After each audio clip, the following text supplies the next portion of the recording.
Hospital post Hurricane Matthew. Senator, you know you're going back on your time when you're already past this. That's fine. That's fine. I need to recap where I was so that the listening audience can understand what we are actually doing here today.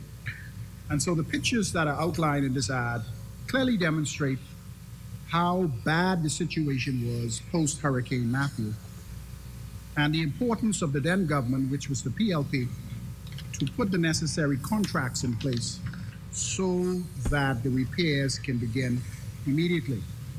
The repair of the facility, as far as we were concerned, the exterior, particularly the children's ward, was completed to ensure that the present government would continue with the interior, but decided to sit on the project for 2 years and turn around like they usually do and blame the PLP. Madam President, with respect to Freeport and the aggressive plan that was developed by the Progressive Liberal Party to transform the delivery of health care of our people, we know that as we go from West End to McLeanstown and even sometimes to Sweetens Key, you can see the work that was done in health care by the Progressive Liberal Party. In this regard, we engage the services of the Beck Group to advance the redevelopment plan so as to expand the infrastructure and services on the island of Grand Bahama and by extension also the capital to meet the needs of the residents in Grand Bahama and New Providence. The first phase of that plan called for the construction of a modern, much-needed primary health care clinic in Freeport on the western side of Sunrise Highway in Grand Bahama. This new Freeport Community Clinic was to house ambulatory care, special services, pre-surgical counseling, all public health functions, mental health, pharmacy, radiology, imaging, and limited laboratory services. This new facility would further reduce visits at the accident and emergency at the Rand Memorial Hospital and serve as the central hub for outpatient specialty clinics and the state-of-the-art rehabilitation services for the island of Grand Bahama. The reason why that was important is because during the time with the Ebola scare, the hospital clinic was then designated as the area in the event, God forbid, we had a case of Ebola. They would use that facility to house the individual in the attempt to prevent further spread throughout the community. And subsequently, the rehabilitative services that exist at the hospital clinic was inadequate. And so it was important for the government to come up with a plan to relocate that facility to the Freeport Community Clinic and to be able to expand it so that our patients who need rehabilitative care, particularly the elderly, will have access to these very important services. This new facility would further reduce the visit to the accident emergency at the Rand Memorial Hospital and serve as the central hub for outpatient specialty services. The facility was a 62 or 63,000 square foot facility, and it was, as a result of the research from our consultants, proved that the city of Freeport needed its own community clinic, and it was all a part of our intricate plan for the launch of national health insurance, where Grand Bahama would become the second city, and most of all of the other islands in the north will utilize the services in Grand Bahama for necessary care. Madam President, in addition, a number of critical structural works were necessary for the Rand Memorial Hospital, and these works were started in May 2017, just prior to us leaving office. The construction of the private ward services, a great demand because in the financial plan by the consultants, it was obvious that this facility needs some private facility where we can capitalize on the insurances, the local insurances, where individuals were requesting these specialized services and were able to pay for them, and so why not capitalize on these services? The construction of inpatient units to accommodate the growing need of beds at the Rand Memorial Hospital. The construction of the new cafeteria for the Rand Hospital, which was designed One of the things you must understand with the Rand Memorial Hospital, the kitchen facility is actually on the ward. And we felt that it was appropriate to move these facilities off the ward to make room for much needed space and to ensure that the medical services and surgical services could be expanded. The construction of new doctors' on-call suites at the Rand Memorial Hospital were expected to be completed in July 2017. We are waiting to see those projects because I pass the facility on a daily basis, and it seems like everything is on go slow. And so we need to know exactly what is the government's plan to ensure that these necessary infrastructural works are completed. Madam President, in late 2017, the Public Hospital Authority assumed an expanded mandate in supporting the Department of Public Health facility healthcare strengthening programs. And this was also a part of our initiative prior to the launch of National Health Insurance and was recommended by KPMG and the various consultant teams that were on the ground, giving us the necessary advice for the launch of universal primary health care throughout the country. Specific priority was given to the completion and retrofitting and commissioning of mini hospital in Abaco and Exuma, and leading the way for the renovation of the 4 polyclinics here in New Providence and 13 community clinics on the island of Eleuthera, Abaco, Grand Bahama, Inagua, Long Island, Atkins, Crooked Island, and Neguana. Repairs to clinics in New Providence were completed, and in some instances, renovations to these other identified clinics were ongoing, and some were halted after we lost the general election. Madam President, we in the PLP firmly believe that the health of a nation is certainly the wealth of our nation, and as outlined earlier, and despite the political rhetoric that comes from the Free National Movement camp, the Progressive Liberal Party invested heavily into healthcare infrastructure and healthcare planning, which was necessary for our launch of National Health Insurance, which is the vehicle for universal healthcare. Madam President, one would only have to look at developed countries' budgetary reallocation for healthcare to determine that health ministries are well funded. It's important to fund this particular ministry because I do not know if any member on the side opposite would remember a study done by KPMG and the Oxford Economics, where we did a study that clearly indicated the launch of universal primary health care, and by extension, universal health care would create a positive impact to our GDP over a period of time. But in this particular case, most developed countries allocate heavily to health care, and as such, maintenance of health infrastructure is a priority, and the training of doctors, nurses, as well as allied healthcare professionals, both in the primary, secondary, and tertiary level, is of paramount importance for their growth and development strategies. But for some strange reason, Madam President, the Prime Minister, the Minister of Finance, and other cabinet colleagues continue to put the Minister of Health in a terrible position, allocating little or no supplementary funding for his ministry in order for him to put into place these evidence-based initiatives that were outlined from our consultants. With only $8 million increase in the healthcare budget and all the challenges faced in the public healthcare system, it seems to me that the Free National Movement want the Honorable Dwayne Sands, the PHA, and the Ministry of Health to fail. Because you can talk about healthcare as much as you want. If you do not have the necessary resources to invest in protocols, programs, and infrastructural upgrades, it amounts to naught.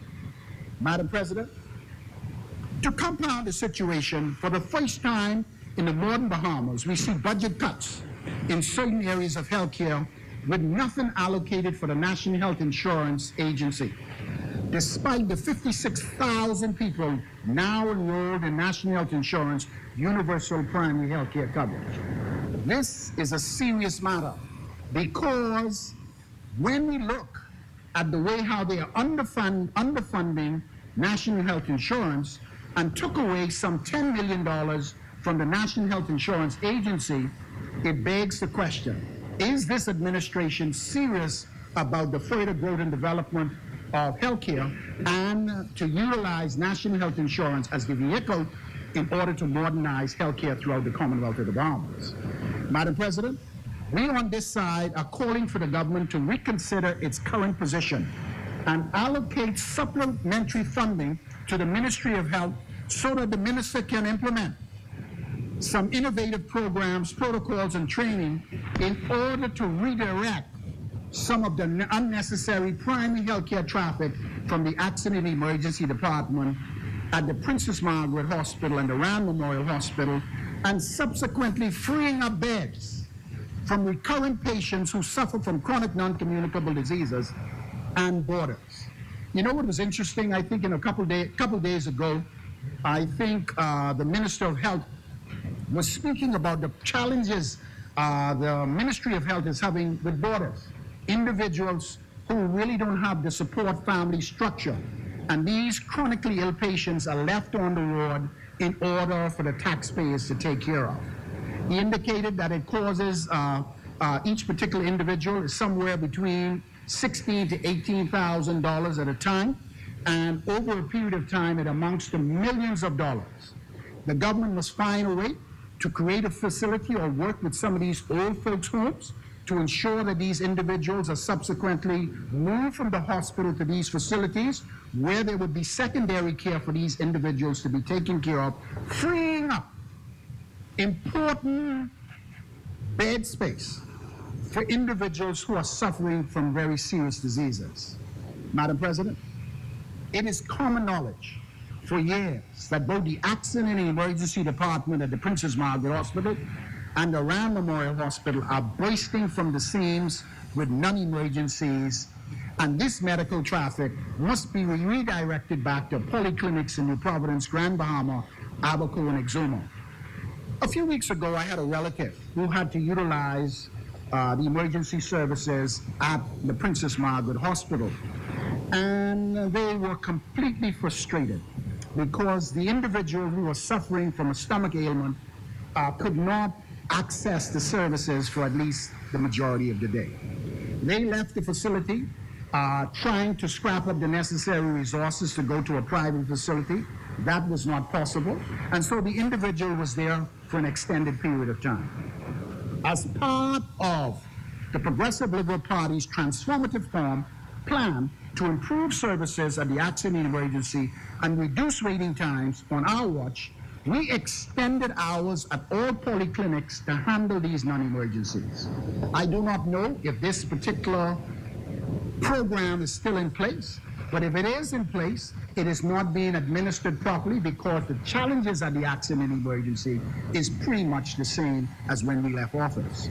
Prior to the launch of NHI, Selective Catastrophic Care Program in Nassau, Grand Bahama, Lutheran, Abaco, and Exuma, it was our intent, and I want to make this very clear, when we extended the hours at the polyclinic, it was our intent to come behind now and to use family-trained physicians and primary health care physicians and train them into common emergencies seen in urgent care facilities around the world. We were going to place cross-trained EMS personnel, individuals who are responsible for our ambulances, but also cross-train them to do other work in the clinics if there is no need for them to be able to utilize the ambulance services. We wanted to equip doctors, nurses, and allied health professionals to provide urgent care in our communities, thus reducing the long waiting times at our major tertiary facilities. But Madam President, because these programs were started under the Progressive Liberal Party, I believe that they have fell victim to the Free National Movement's Stop, Review, and Cancel agenda. We now see $10 million cut in Head 21, line 2511210 from the National Health Insurance Authority. Wow. How do they expect the authority to function? Or am I missing something? Or is this particular funding in some annex that I haven't seen? I would like clarification on it, because if it is not there, How do you expect national health insurance to function with a $10 million cut? They used to have 30 million, now they have 10. Madam President, this additional burden on the supplementary staff of the Ministry of Health and the Department of Public Health is a challenge. The cut to NHI budget would certainly affect programs that are currently in place, and now the Ministry of Health is asking the National Health Insurance Authority to do more work for less. This begs the question, is the government truly committed to national health insurance, or are they trying to scuttle the program because it was a PLP project? Madam President, in view of this decision by the government to put this life-changing program in its present condition, the Minister of Health is on record a couple days after his presentation in the House as saying that the plan for NHI is now pushed back to 2021. For me, that is a challenge. What is going to happen to the 56,000 people already registered in the program, and how is the program to be expanded if you don't put resources in place in order for it? This proves, once again, that this administration continues to squander away the goodwill of the Bahamian people with these kind of poor decisions.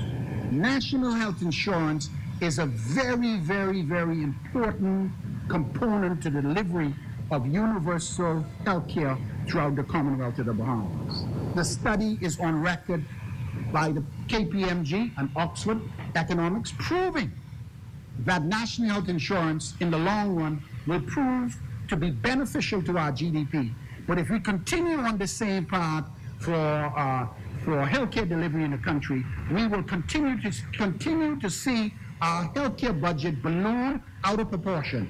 It's already around 12%, and if we do not get this issue with national health insurance up and going, we will begin to see the further increases in our GDP allocation for healthcare in our country.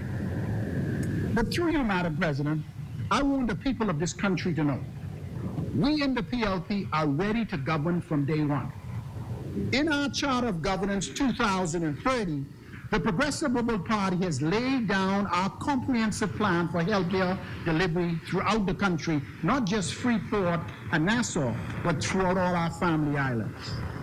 By simply implementing what we already had in place, and to be able to go behind with some additional small studies to tweak, to make sure what happened in 2012 to 2017 is still current today, we will definitely be able to put these programs in place and revolutionize healthcare throughout our country, create equity in the system, and reduce the waiting times at clinics and hospitals throughout the Commonwealth of the Bahamas, and ultimately save lives. Madam President, just on the point of order. Chair recognizes Senator Dion Folks. Your point of order, sir. The Honorable Senator is misleading the Senate in his statement about the provision for national health insurance. It's very clear that in the budget estimates, it has the National Health Insurance Authority. For last year it was 15 million. This year it's 20 million, and not 10 million as he said. It's actually a $5 million increase, and not a decrease as he said. Okay. I don't know whether we're looking at two different. No, we're looking at the budget. We're looking at the budget, sir. National Health Insurance Authority, $20 million. Yes, we're looking at the budget. On page 91. You finished? Two senators. Yes.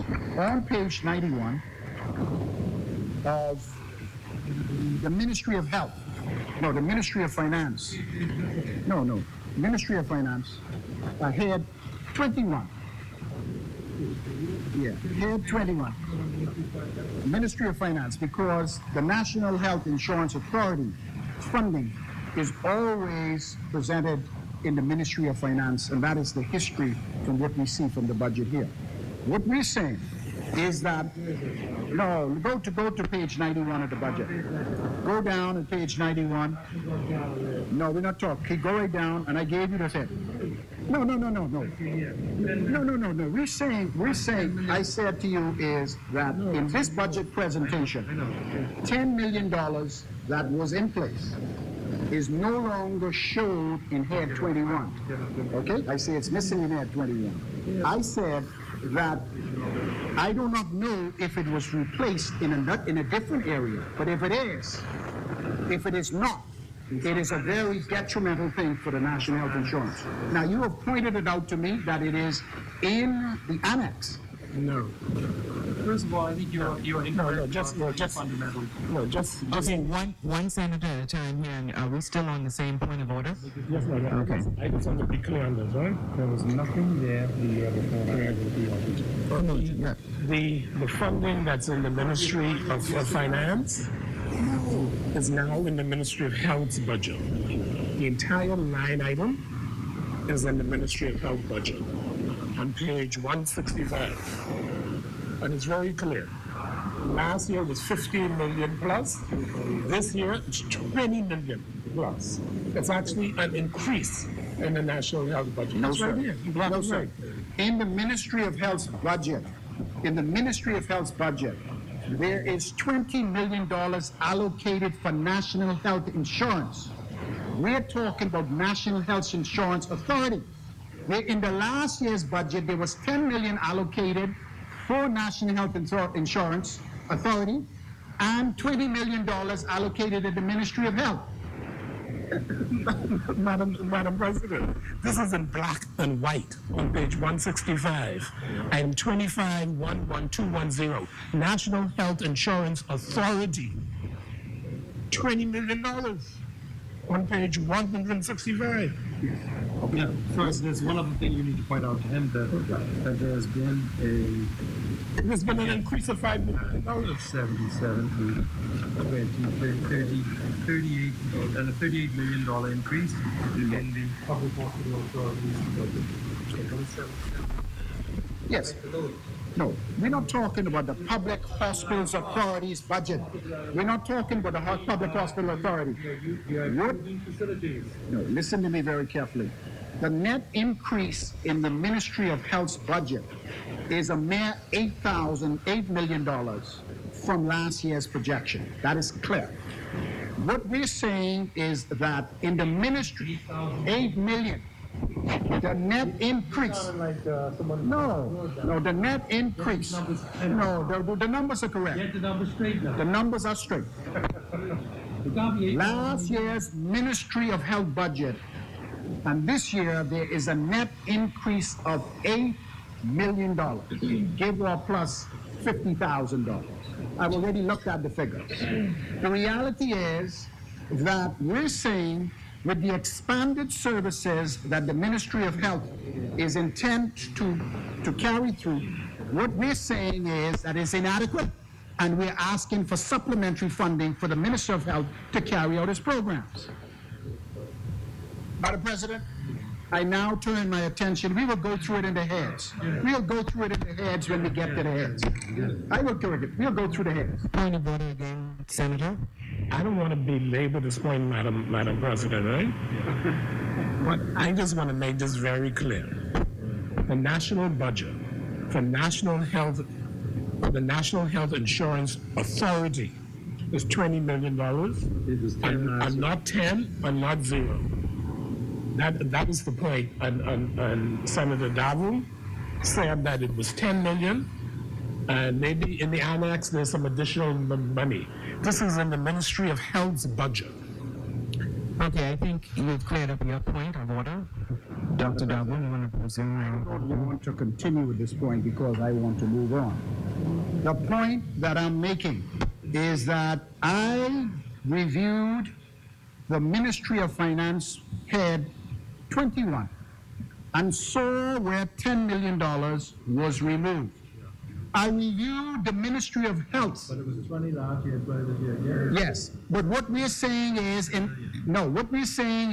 I need to find out where the 10 million is, and between me and you, when we go through the heads of agreement, we will make that determination if it is in an annex. That's what I said. No, what I'm saying is, anyhow, Senators, let me just say to you. Yeah, No. Hold on. I just want Senator be aware of your time. Okay. And so, President? Sorry, I believe if the clock could just stop while I just... Okay, thank you. I think it's very important to point out that when we read a budget document such as this, that we not only look at the allocation for any given year, but we look at what happened the previous year, etc.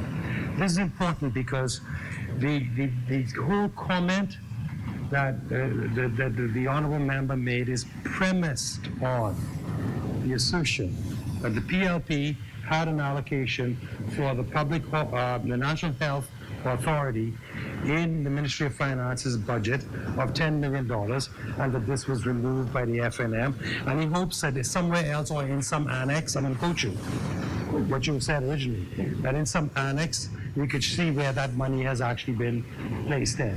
Now, if you look carefully at page 91, to which you referred me, okay, the previous expenditure on this item, it is item 2511210, National Health Insurance Authority.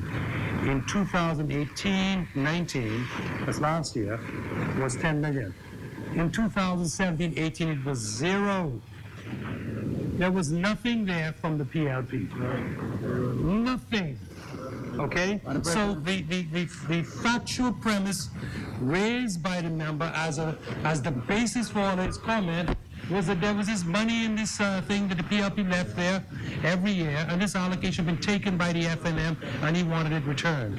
The fact of the matter is that in the 2017 to 18 budget, which is a budget we met on the table when we came to office in May, this is the budget. Zero was in that item, okay? So let us debate on facts. The fact is that in last year's budget, the FNM allocated 10 million to this item, which was an item head. Yeah, it's an item head, but nothing was in it in 2017. We put 10 million in it last year, and this year we have reallocated it where it properly should be, which is where you have the National Health Insurance set out as part of the ministry, overall ministry, National Health Insurance Authority set out as part of the overall health budget. No, what I don't agree with is that the PLP had some magical 10 million that we took out. Yes, he did.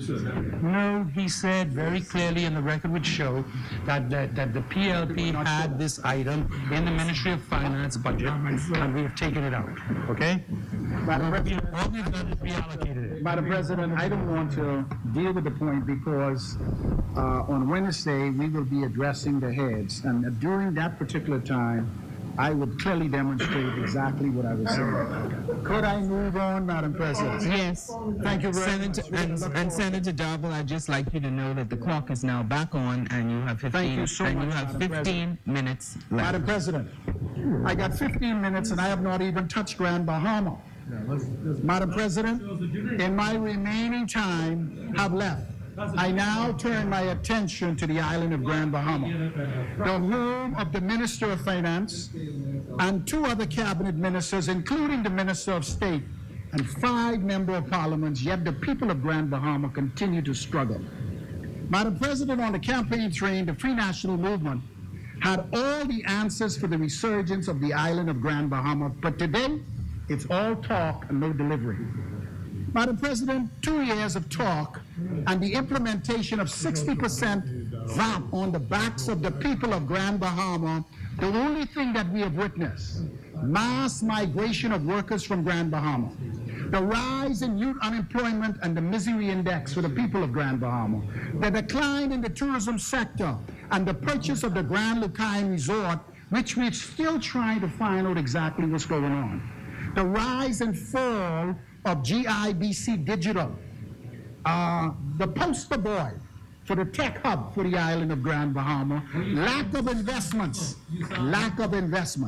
Madam President, despite the FNM having to won their seats in Grand Bahama, all I heard thus far in the budget was a few lines from the Minister of Tourism concerning the Carnival Cruise Port and the Royal Caribbean intent to purchase the Lucayan Resort. Madam President, in his contribution the Prime Minister mentioned little or nothing about Grand Bahama, something that falls under his portfolio. I'm hoping that the Minister of State will pick up the baton and run with it. Please give us the facts. Madam President, except for the $1.2 billion increase, may I divert? The Minister of Finance spoke for 4 hours, and the only thing we got was the increased misery index. Madam President, except for the $1.2 million increase in head 74 line item 2251199 under other services in the Ministry for Grand Bahama budget, this crayon budget shows little or nothing else for the beautiful island of Grand Bahama, whose residents continue to contribute their fair share of taxes to the consolidated fund. After all the big talk for Grand Bahama, big talk about the importance of Grand Bahama and how it's so important for the success of the overall economy, the only thing I see in the budget is $1.2 million for the island of Grand Bahama, and that's the spread out for your tech hub, everything. My Lord. Madam President, where is the money for investments? Where is the money for capital works for Grand Bahama? The development of the much talked about tech hub and training specifically for Grand Bahama.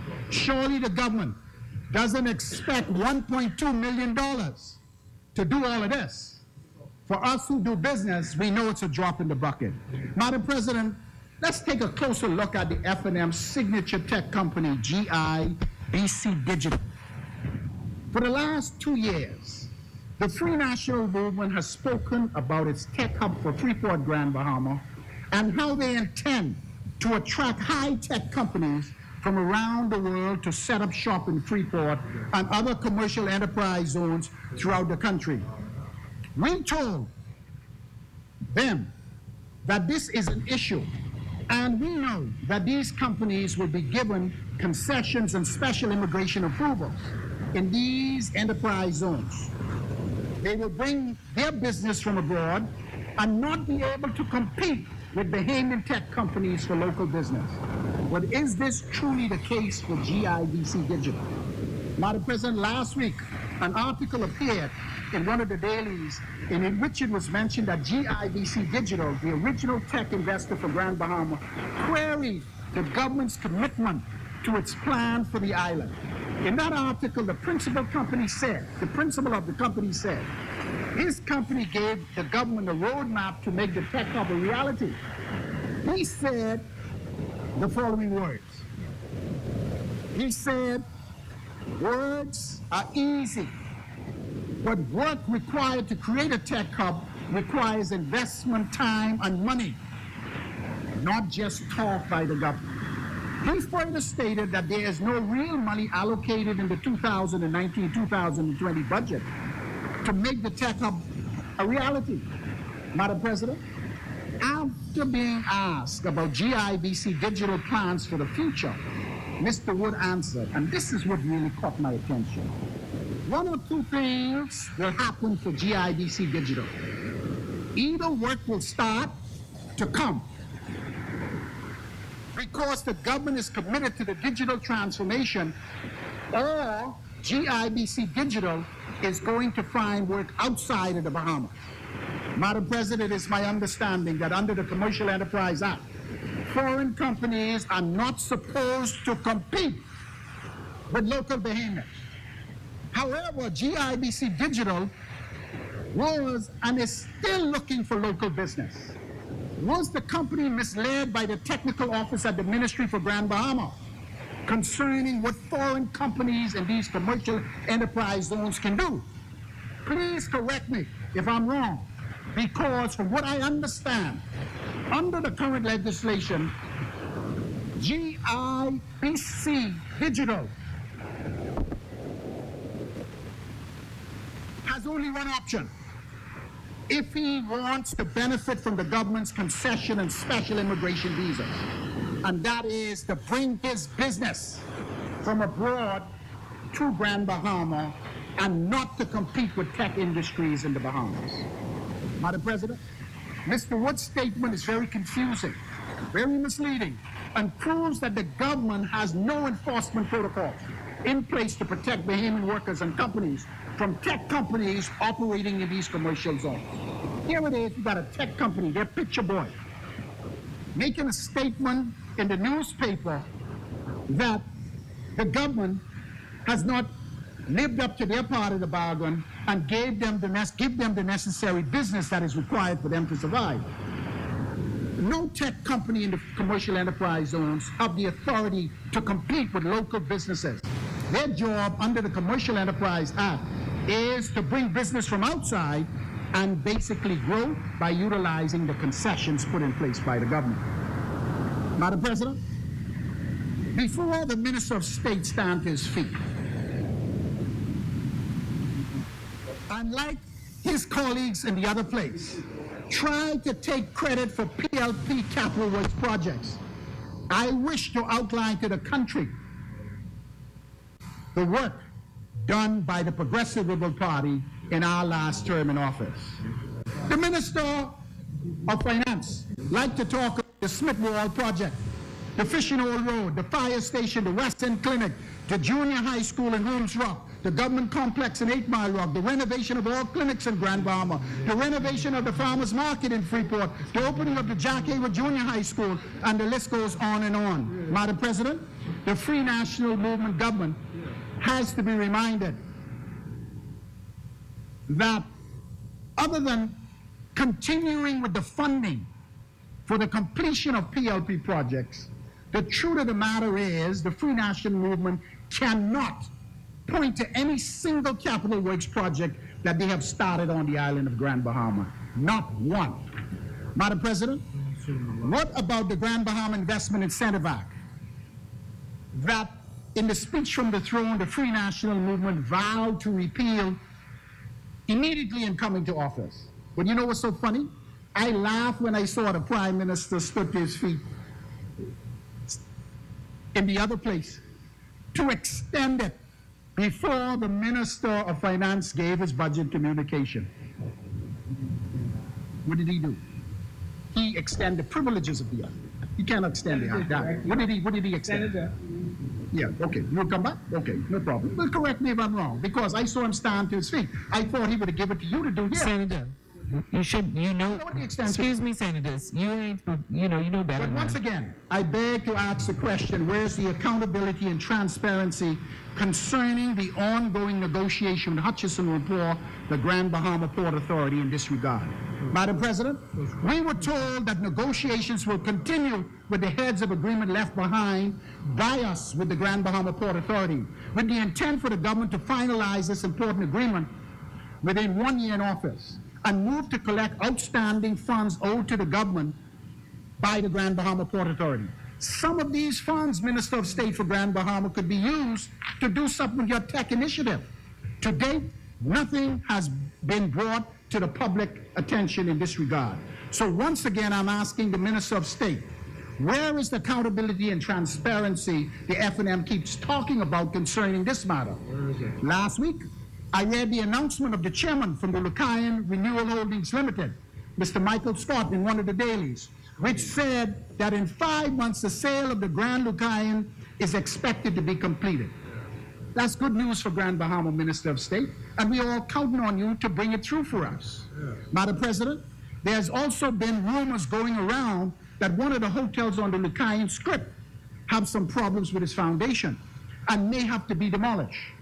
If this is true, we believe that this can result in a reduction in price by the Royal Caribbean Group. My question is, if this is the case, and I hope and pray to God is not the case, who did the appraisal for the government? And where's the structural engineering reports from the Ministry of Work prior to its purchase? What would happen if the taxpayers have to pick up the loss as a result of a poor negotiated agreement? And we know that the appraised value that exists, the government paid more for the hotel than what the appraised value was. Madam President, the people of Grand Bahama are praying that the negotiations for the purchase of the hotel property goes well, and that the owners can get on with the renovations and Bahamians can find work. For 2 years, our tourism product has suffered And as a result, many of our seasoned hotel workers have relocated to the capital, Bimini and Exuma. I see them all the time. Doc, when you think you can get Grand Bahama going again so we can come back home? Many, however, are longing for the day when the economy turns around and they can find sustainable jobs in the tourism sector. Madam President, the Carnival Cruise Port deal, another project conceived by the PLP. The Free National Movement must never forget, and I want to put this on record because I have not spoken to it, that the Progressive Liberal Party negotiated the bad deal left in place by the Free National Movement. Madam President, this particular bad deal is a problem for the island of Grand Bahama, and it took us 2.5 years to renegotiate that deal. These difficult negotiations made way for the Carnival Heads of Agreement in East Grand Bahama that led to this F&M administration present deal that exists. We on this side are waiting to review the Heads of Agreement, and we pray to God that the Free National Movement does not sell our country for a bowl of porridge, and to put in place the proper deal so that the small man could get a piece of the pie. Madam President, the community of Grand Bahama is waiting. We are waiting patiently to ensure that the Free National Movement promise and give us what they're claiming to have for us. Madam President, after looking closely at the 219-220 Crayon budget, I have come to the conclusion that this administration can fool some F&Ms all the time, some PLPs some of the time, but they cannot fool the Bahamian people all the time. We are very concerned of what's happening on the island of Grand Bahama. And my time is running out, but I admonish this administration to stop dragging their feet. Minister, let's get on and get your tech hub going. Finish the capital works for all the projects left behind by the Progressive Liberal Party. They are essential projects for the Bahamian people and the residents of Grand Bahama. Assist the private sector in order for them to get the necessary investments going so that we can create jobs. Put more money in social service department. The poor, the unemployed, and homeless on Grand Bahama are suffering. We all know. We see it on a daily basis. Continue with our medical tourism plan for Grand Bahama. Focus on the new clinic for Grand Bahama that was left behind, because we realize that there are thousands of healthcare jobs trapped in the launch of national health insurance and healthcare. Madam President, since this administration is devoid of ideas, I would like to offer a few suggestions to improve the economy. I'm out of time. Why don't we look back at the airport at the Gold Rock Creek in East Grand Bahama and create an aircraft maintenance facility and training facility so that Bahamians can be employed. Extend the arms of BAMSI so that we can get the resurgence of our agricultural product. Focus on the SC Cargo Hub that we have discussed with MSC and Hutchison and Paul prior to leaving office. Do something tangible for the people of Grand Bahama. We're tired of the talk. It is time to act. Thank you. Chair recognizes Senator the Honorable Carl Bethel. Madam President, you know, it's somewhat fortuitous that the This is just a comment. yeah, just a comment, ended up where he started because, consistent with the basic rules, if someone makes an erroneous statement but not whatever, it can be corrected afterwards as opposed to an intervention. So I held back on this.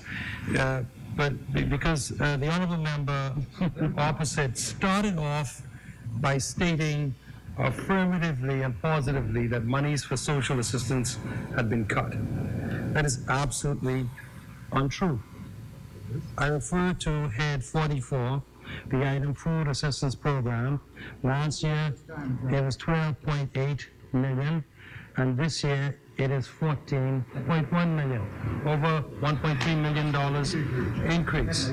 So it was an absolutely false statement on which the member started his presentation in this place. There's been no cut in social assistance, there's been increases. Thank you. Yes, sir. Thank you so much. Tell the people of The chair recognizes Senator the Honorable Kwesi Thompson.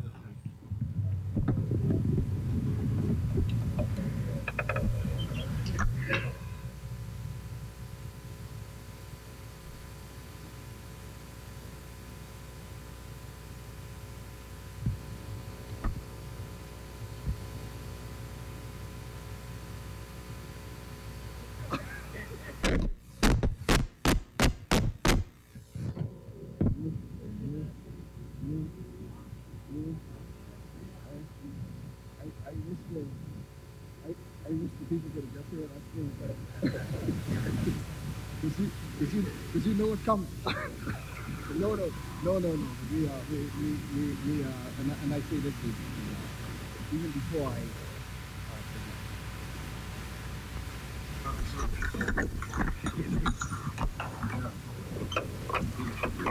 I say this, thank you, Madam President, but I say this even before I proceed, that, my attitude with respect, and I had the privilege of speaking to Senator Darby, I think when we first came into the Senate, and it indicated that really the state of Grand Bahama, they require all hands on deck with respect to moving Grand Bahama forward. And so I take his some of what he said, and a lot of what he said I'm going to answer. A lot of what he said, and so I will be able to respond appropriately to everything that was said. But I wanted to first of all start off, Madam President, and even before I get into the substance of my presentation, I wanted to start off by where Senator Darby left off at, and also where the leader also spoke to, because there's one thing that the other side does extremely well, and what they are able to do is to miraculously not see things that are absolutely clear in the front of their eyes. And unfortunately, when you start to and a lot of this is rhetoric, and I understand it. It's, it may be, they may be leading up to convention, and so they have to be able to speak to these kind of things and whatnot. But the reality is this: when they make a statement, like social services has been decreased, or social service assistance has been decreased, all one needs to do, Madam President, is simply review what is in the budget. If they wanted to be genuine, if they really wanted to speak to the people and be truthful, if they really wanted to be truthful, it's in here.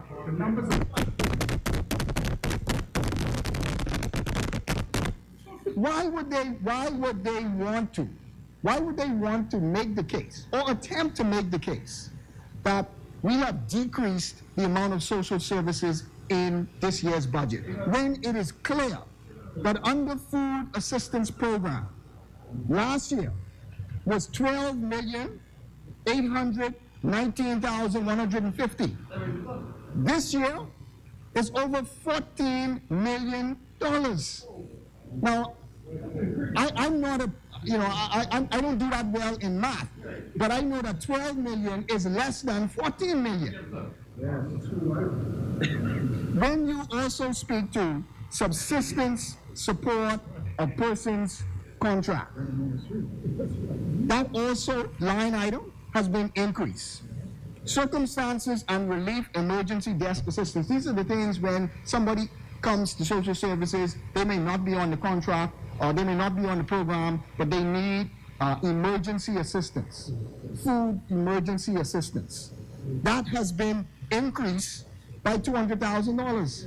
So when you, and here's the thing, from over $2.3 million to now it is $2.5 million. Now, Madam President, there's one thing that I want to be clear. Grand Bahama also is a part of this budget.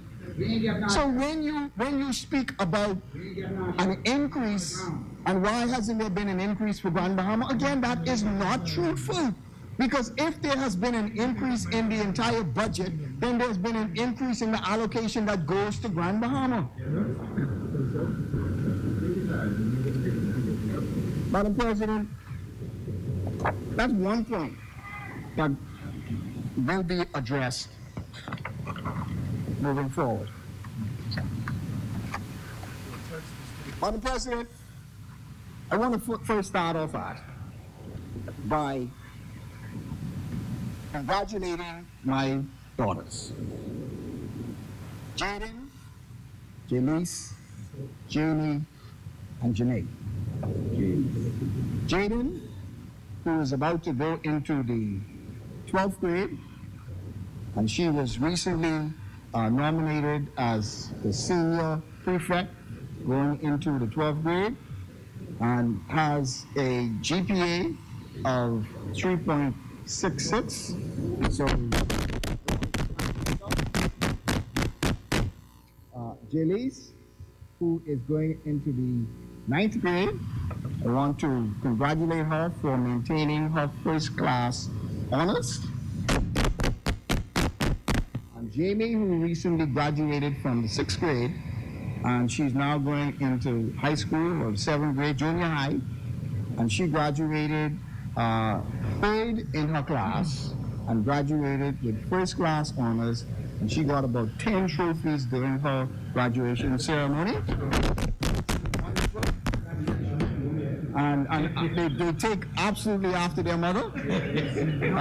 And then there's my baby, Janae, who, and I will tell you no lie, she graduated from preschool, and she's now heading off to primary school, and graduated first in her class. But I wanted, Madam President, to take the opportunity to say how much I appreciate them. They are my motivating factors. They are the reason why we get up in the morning and why we do what we do. And I also want to say how much I appreciate my wife, Tommy, who really should take all the credit with respect to how well our daughters are doing in school. Madam President, I remain humbled by the opportunity provided for me to be a senator and to speak in this honorable place. And even more humbled by the awesome privilege afforded to me by our Prime Minister to serve in his cabinet. I'm grateful to God and also to the Prime Minister. Let me also for a moment commend the Prime Minister. Madam President, facts are the facts. And this Prime Minister has been visionary, he's been dedicated, he's been focused, and he's been innovative. The presentation that he made in the House was, in my view, transformative. The Over the Hill program, transformative. His story and motivation behind providing free education at UB and BTVI, transformative. Land reform, transformative. The small business assistance, especially for preschools, again, transformative. And the redevelopment of the Junkanoo Beach and Fish Fry, again, transformative. Our Prime Minister does not back down, no matter how difficult the challenges that we may face. He inspires all of us daily. He does this all in the face of unprecedented scrutiny and criticism.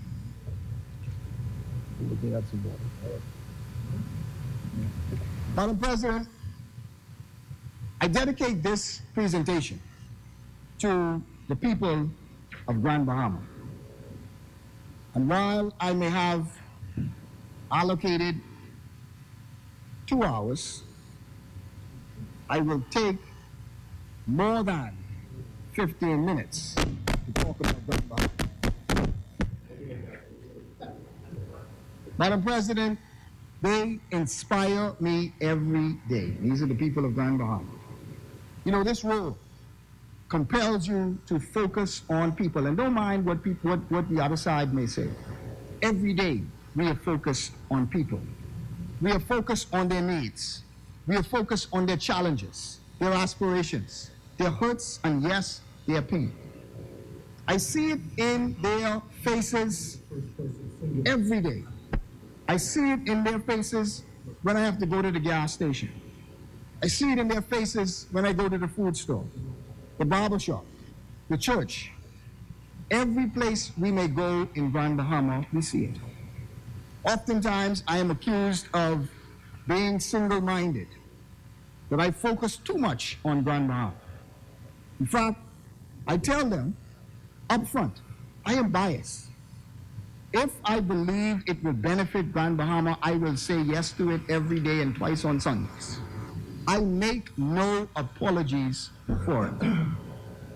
Ultimately, Madam President, the budget is about people. And I heard Senator Darwell say this is about facts and also about numbers and other things. But at the end of the day, this budget is all about people. We cannot get lost in the numbers, which, by the way, have been fully explained in the budget, or the words like fiscal, revenue, and deficits, which even though revenue is up and deficit is down, and we can't also get caught up in the rhetoric, which there will be plenty of. This really is about the people's money. It is about the money that has been collected by the people, collected from the people, and how the people's money was spent and will be spent to touch the people's lives. So let's talk about good management, because that's really what's important, you know. The budget year of 2016-2017, I guarantee the other side will not talk about that year. 2016-2017 saw the country's deficit balloon to $660 million. In effect, the PLP government spent $660 million more than they collected. $660 million more. Almost $1 billion. Almost $1 billion spent more than was collected. Even with all the spending, there still was little to no growth. That's the key. Even with all the spending that was made, little to no growth with that spending. Madam President, this is the first budget after the landmark Fiscal Responsibility Act and the tabling of the first ever fiscal plan required under the Act. We have put in place a law to prevent any government from ballooning the deficit to $660 million ever again without coming to the people and justifying it. It's about management. Here is why this is important. And you can hear from them throughout my presentation, and that's okay. Here is why this is important. If we manage properly, then we will not need to increase taxes, which is central to every Bahamian. So that's why good management, and they're not going to tell you that. They're going to tell you why it's about numbers. It's about, you are more focused about the numbers in this book than you are about people. Don't buy into that foolishness. The reason why you are focused about the numbers is so that you could benefit the people at the end of the day. Because if the numbers go way out of whack, like the $660 million, then you will have to increase VAT in order to pay for that overspending that took place. Do not buy into that. Madam President, no, we won't. Because we have good management.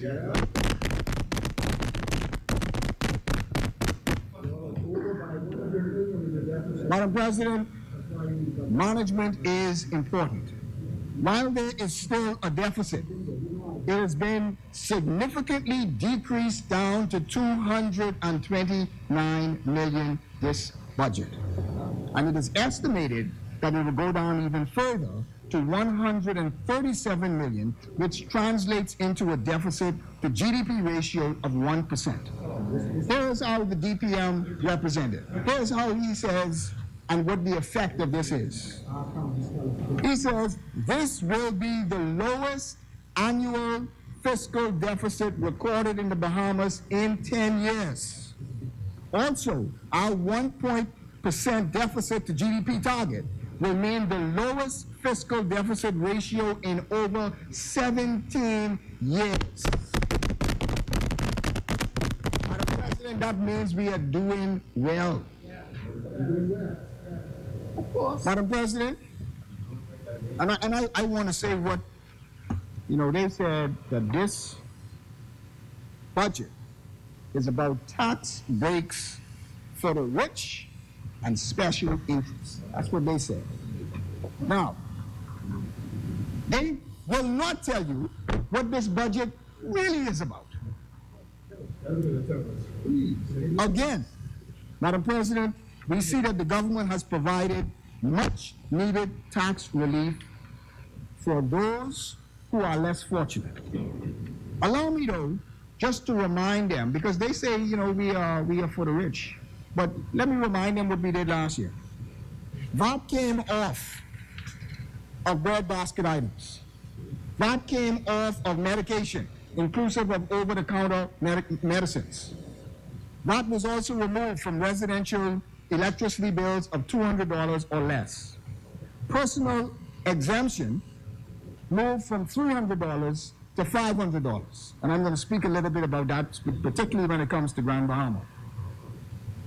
Madam President, this year, they have decreased duty in a number of items. Now, you tell me whether or not this is only focused on the rich. Home refrigerators of 18 cubic feet or smaller. So we ain't talking about the big refrigerators. We're not talking about the big refrigerators that the wealthy budget. But we are talking about the 18 cubic feet refrigerators, the affordable ones. It is now duty-free. Home stoves that are 30 inches, they are now duty-free. Garbage can liners, 45%, it is now down to 25%. Flashlights down to 25% from 45%. Now they will make fun of the fact that pens, pencils, crayons, sharpeners, school rulers, chart paper, projectors, projector screens have gone down duty-free. They're going to make fun of that. So they're going to call this the crayon budget. But you know something, Madam President? I am a father of 4 school children. I know what it is every July and every August to go and purchase school supplies for my 4 kids. I know what it is to look at the duty and to make the adjustments, because I have to pay not just for the supplies, but I have to pay for the duty as well for those supplies.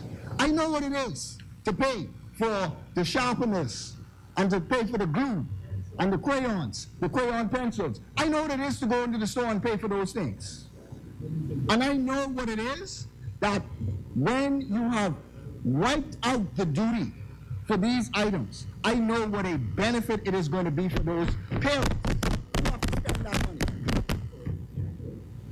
Now, I guess only in the PLP's eyes, only the rich people have children that they have to pay school supplies for. I guess only special interests got children. Talk about real property tax, not prayer. Now, in addition,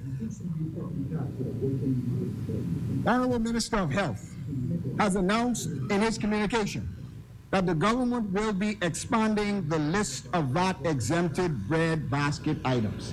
Again, reducing the cost of spinach, reducing the cost of broccoli, reducing the cost of lettuce, but go even further, reducing the cost of apples, reducing the cost of oranges, strawberries, beans, peas, almonds.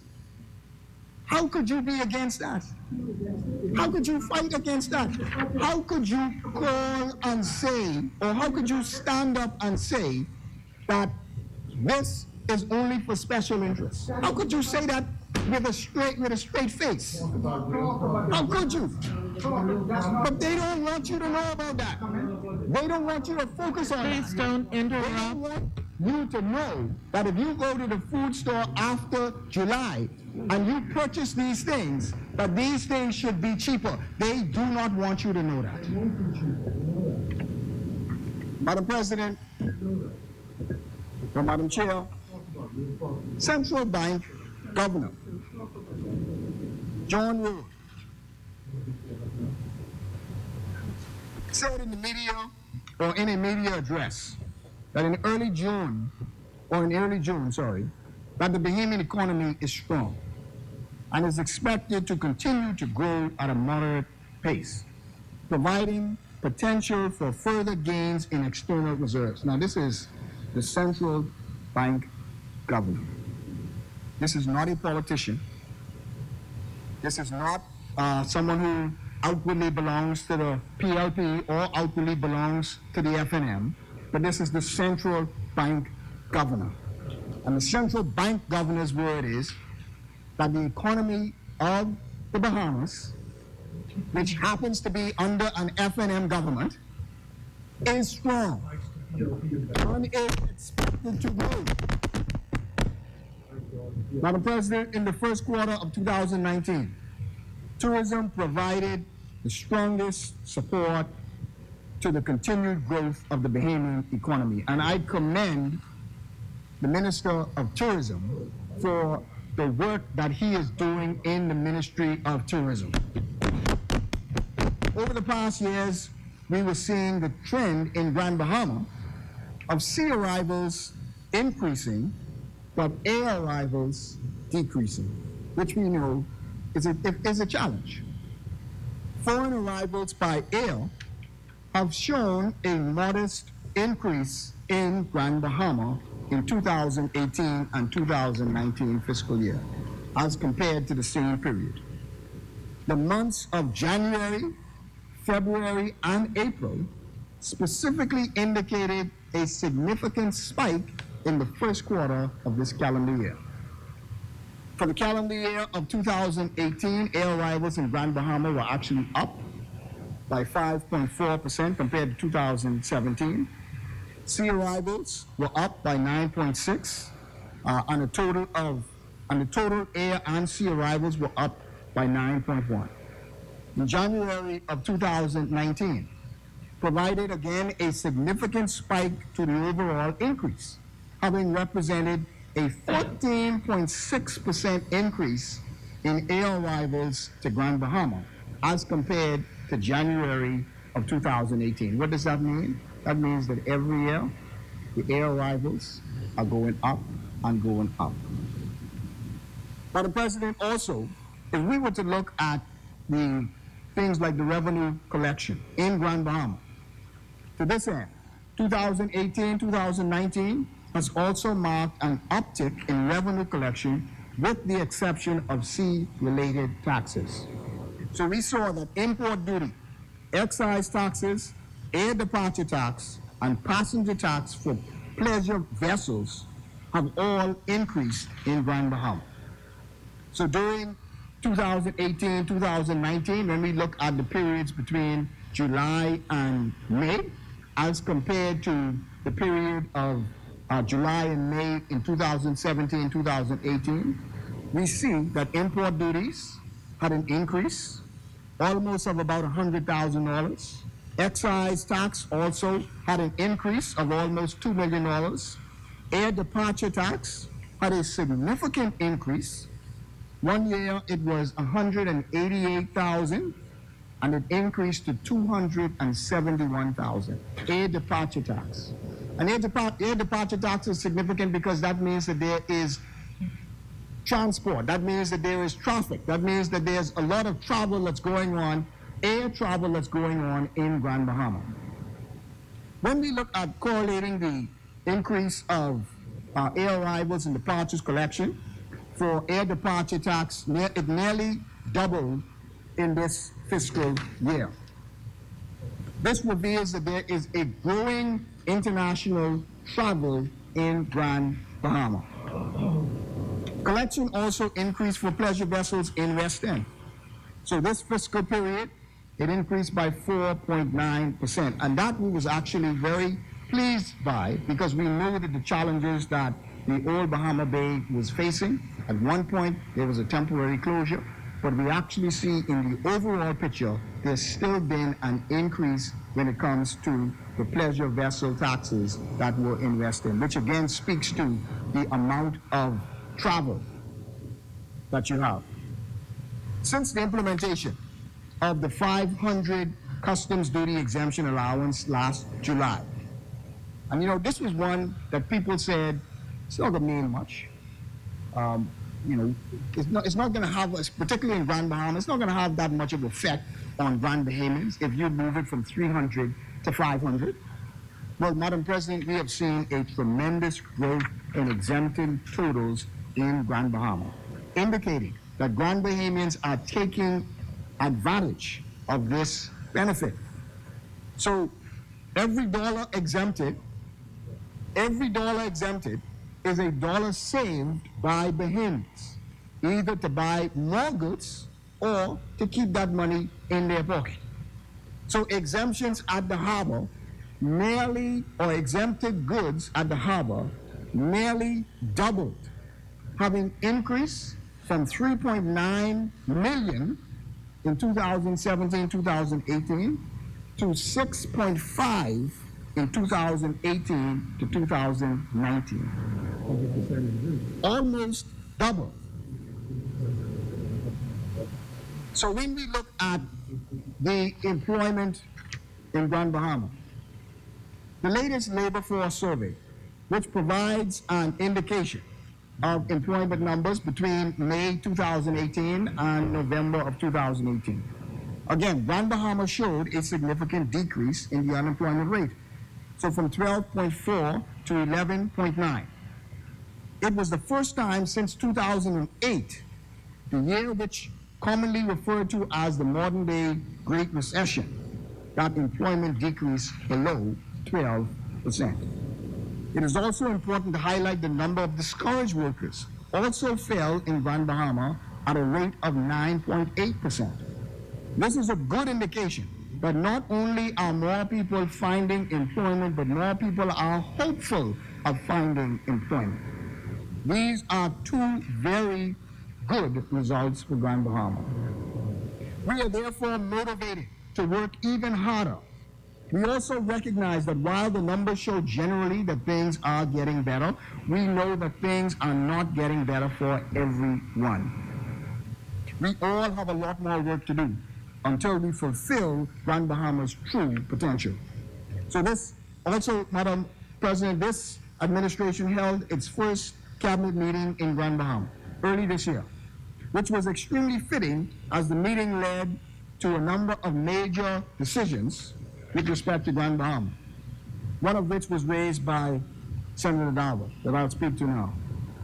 One of the most anticipated projects is the proposed ITM RCL investment, the sale of Grand Lucayan and upgrades to GB Cruise Port. The signing of the letter of intent confirmed that the agreement to enter into exclusive negotiations with Royal Caribbean International and ITM for the purchase of the Grand Lucayan Resort and the redevelopment of the Freeport Harbor into a cruise port of choice. Madam President, these negotiations have been taking place since April. Since creating the Lucayan Renewal Holding, the government has made it a priority to seek out the best purchaser for the 217-acre Grand Lucayan Resort in an effort to breathe new life into the island's economy and create new employment opportunities for Grand Bahamians. What makes this joint venture project between LCL and ITM unique and exciting is it aims to combine the redevelopment of the Freeport Harbor as a cruise port of choice and transform the Grand Lucayan Resort into a theme park featuring water-based family entertainment, dining, five-star accommodation, and so on. Significant demand for both airlift and sea lift to the destination is being created, including the unleashing of much-needed economic opportunities. The redevelopment of the Freeport Harbor is anticipated to include significant increase in cruise ship arrivals, bringing an additional approximately 2 million passengers annually to the addition of a multi-cruise lines calling on Grand Bahama. It is anticipated, and we're hopeful, that there will be an approximately 2,000 jobs which will come as a result of this venture. Discussions leading to a heads of agreement are continuing and are ongoing. And Madam President, we are all hopeful about this venture. If this proceeds, and we expect that it will, but this really has the potential to transform Grand Bahama as we know it. And so I hope, as Senator Darwell has said, that he hopes and that he prays, and that we should actually not criticize one another on this, but that we should actually work together to ensure that this project happens. Grand Bahamians, Madam President, should also particularly be excited about the Carnival Cruise Port. The port will be built on a 329-acre tract of land. Moreover, once it is completed, Grand Bahama will be home to Carnival's largest cruise port to date, which will be able to accommodate a number of vessels. I believe it's 2 at any given time, and that is 2 of their largest vessels. Carnival has created also a new website which is dedicated to this project. Their website is also quoted as saying that the Grand Port project will be located at Sharp Walk site, ensuring that there is convenient movement between the cruise port and the main population. So it is actually closer in to the main Freeport area. It will also generate considerable commercial activity on island, and further to the obvious impact of additional cruise calls. But you know, Madam President, again, we had a recent conversation with officials from Carnival, and they expanded really on what they are anticipating once this cruise port is completed. And it really, for those of us in Grand Bahama, you know, I put it like this: if both of these developments occur, it will be almost like an economic tsunami that will hit Grand Bahama. And we are hopeful.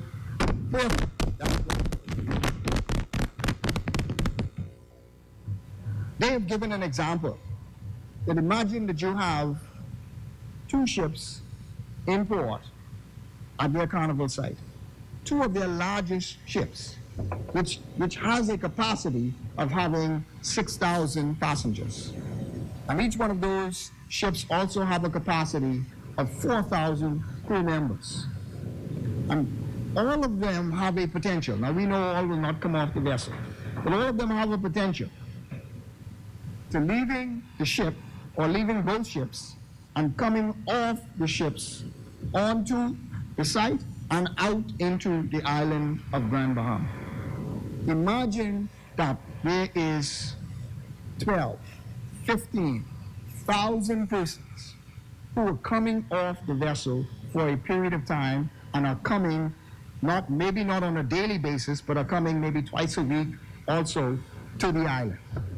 Madam President, it will be a tremendous impact for those of us in Grand Bahama, and it is one that we are working diligently to complete. Madam President, I know, and I want to just take a moment here, because I know that anyone who lives in Grand Bahama, anyone who has any position, and a member spoke about all of the senators and members of parliament who were there. They are, I know, bombarded by those 2 questions. When is the Carnival deal going to happen? And when is the Royal Caribbean deal is going to happen? Rest assured that from the Prime Minister to the Minister of State to the Minister of Finance to all the cabinet, also those persons in BIA who are working diligently day after day to ensure that we get the best possible deal that we can get for the people of Grand Bahama and the best deal that we can get for the Bahamas. So if we could have done it tomorrow, we would. But rest assured that in the shortest possible time, we are working to bring that much needed relief to you in Grand Bahama. Madam President, West End Development, known as the GIN project, has unfortunately not progressed as we had hoped. However, the existing Old Bahama Bay operation are back to normal, and there appears to be high interest with potential buyers. Madam President, they spoke about what's going on in terms of the tourism aspect of Grand Bahama. So the Ministry of Tourism has begun specifically marketing Grand Bahama and putting in place incentives to attract traffic to the island. So we are not going to follow the model that was left behind by the previous government, where all you did was pay large sums of money to the investors every year in order for them to manufacture and bring people to the island. But the Ministry of Tourism has taken a look at what is happening in the Providence and is working to create the needed demand in order for those persons to come to Grand Bahama. So $1 million has been allocated. And again, the member asks about the money that is being sent or money that's going to Grand Bahama. Well, here's another $1 million that's added to the first $1 million that you spoke to. $1 million has been allocated specifically for promoting travel to Grand Bahama Island for the summer of 2019 alone, just for the summer. $500,000 has been designated for advertising. Hotels on the island have partnered with the Ministry of Tourism by providing promotional offers in order to drive further bookings. Filming has already taken place for the Grand Bahama featured commercial set to premiere on television in July. This shoot was coordinated by the Ministry of Tourism Advertising Agency and was designed to highlight activities to appeal to the Grand Bahama target demographic. With the balance of funds and with the North American market, in addition to participating in the General Bahamas promotion missions, the Ministry of Tourism, along with the private partners, embarked on a Grand Bahama sales mission, which is dubbed Summertime in Freeport. This mission took place throughout the month of May, engaged travel, trade in Miami, Florida, Boca Raton, West Palm Beach, and Orlando and Atlanta. There's also a new jet service that is going to be put in place this summer between Freeport and Fort Lauderdale, and also they will continue the jet service between Freeport and Orlando. Bahamas. The message throughout was that we have more than 40 activities that are available year-round on Grand Bahama, as well as the upcoming Ministry of Tourism signature events. Just want to talk a little bit, Madam President, about the Grand Lucayan. The government predetermined that the special purpose vehicle, the Lucayan Renewal Holding Limited, would purchase the asset, provide voluntary separation packages for employees who were interested, and reduce the cost of the hotel and stabilize the operations, and immediately market the assets.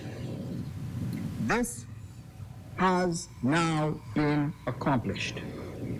The special purpose vehicle took over the operations of the Grand Lucayan on September 11th of 2018. As you know, there was the LOI signing in March of 2019, and a voluntary separation package took place. So prior to the exercise, there was 419 permanent employees. which really far exceeded the number of employees which were required to operate the 196-room hotel and convention center.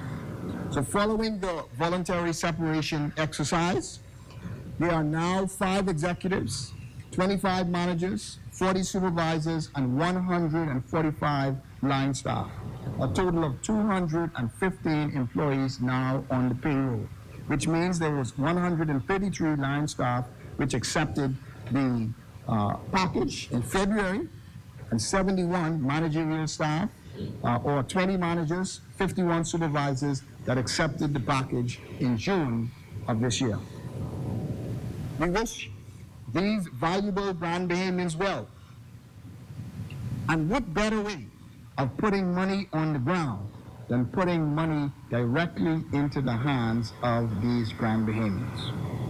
Also, when it comes to sales and marketing promotions, they have continued under the Ministry of Tourism with respect to the Grand Bucayan. Let me, Madam President, move on to the small business development in Grand Bahama. And again, members opposite will not talk about this. In fact, they won't even speak about small business development any longer, because they know that the government has been making some wonderful strides with respect to this.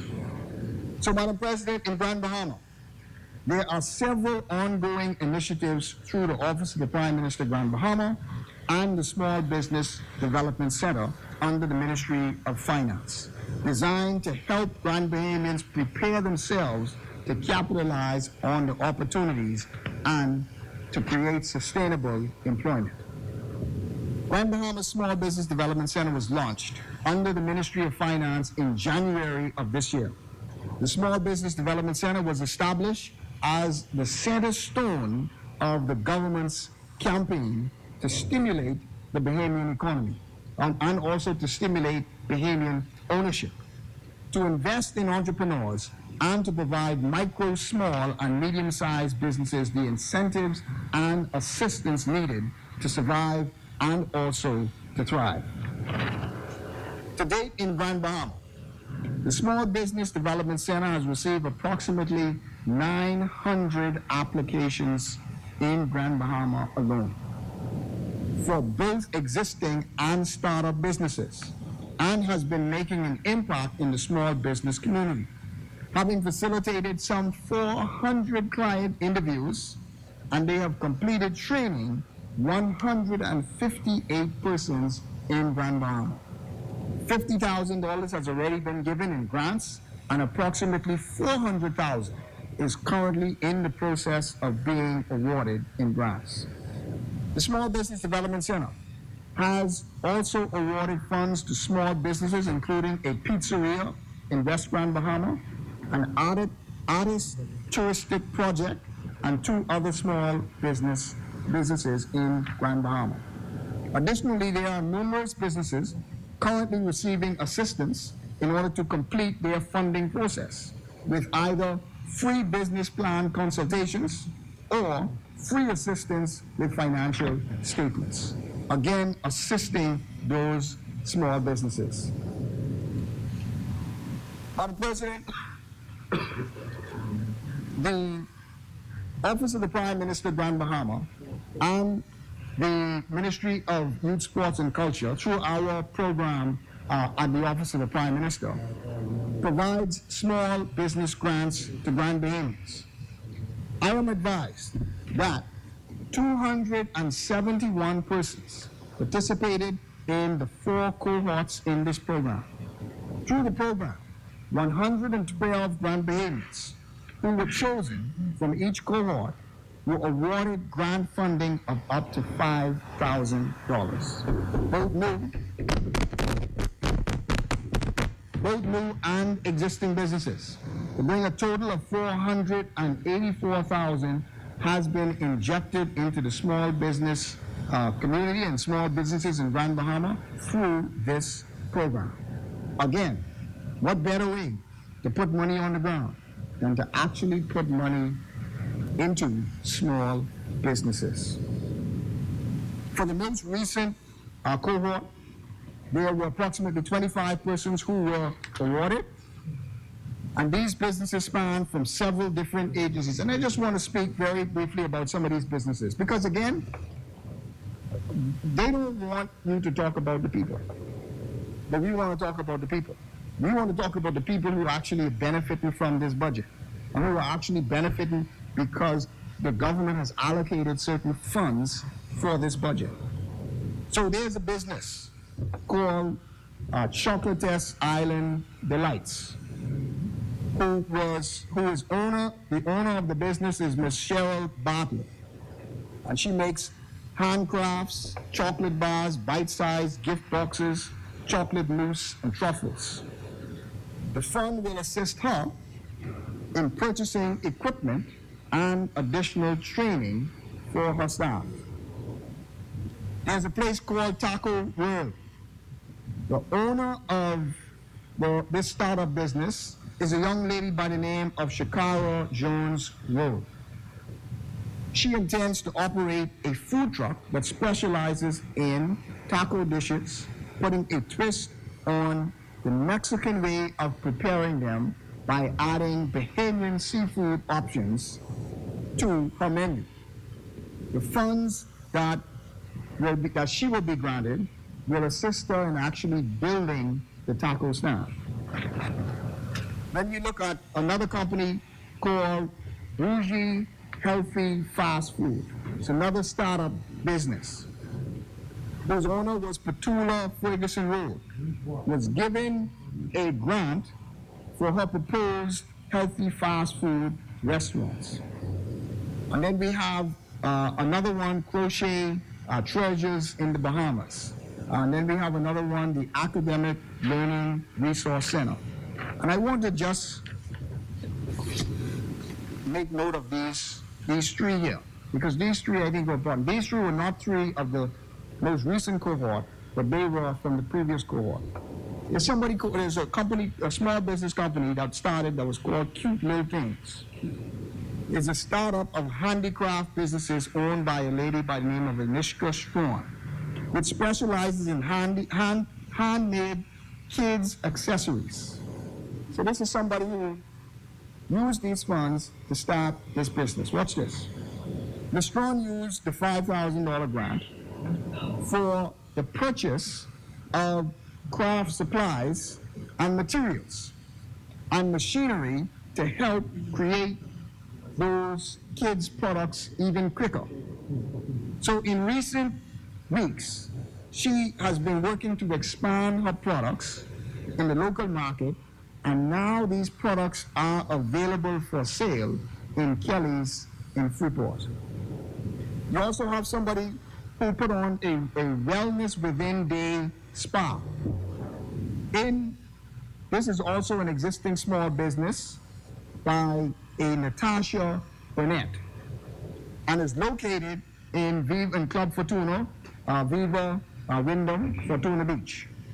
Ms. Burnett used the grant to purchase additional spa equipment for her wellness center, which has allowed her to accommodate more customers and open an additional day. And she is now open also on Sundays, and watch this, she is now looking to add 2 additional part-time staff to assist her in the short term. You also have Study Hall After School Program. It's a small academic startup business owned by Denise Road. Ms. Road used the grant to rent and to renovate her space for the learning center. And as a smart entrepreneur, she decided to tap into the summer school market, and also had a soft opening today, actually, of her business. She proposes to officially open next week and has hired 2 summer persons to assist her in the new summer camp program. Madam President, these are real people, real stories, real positive impact of this budget.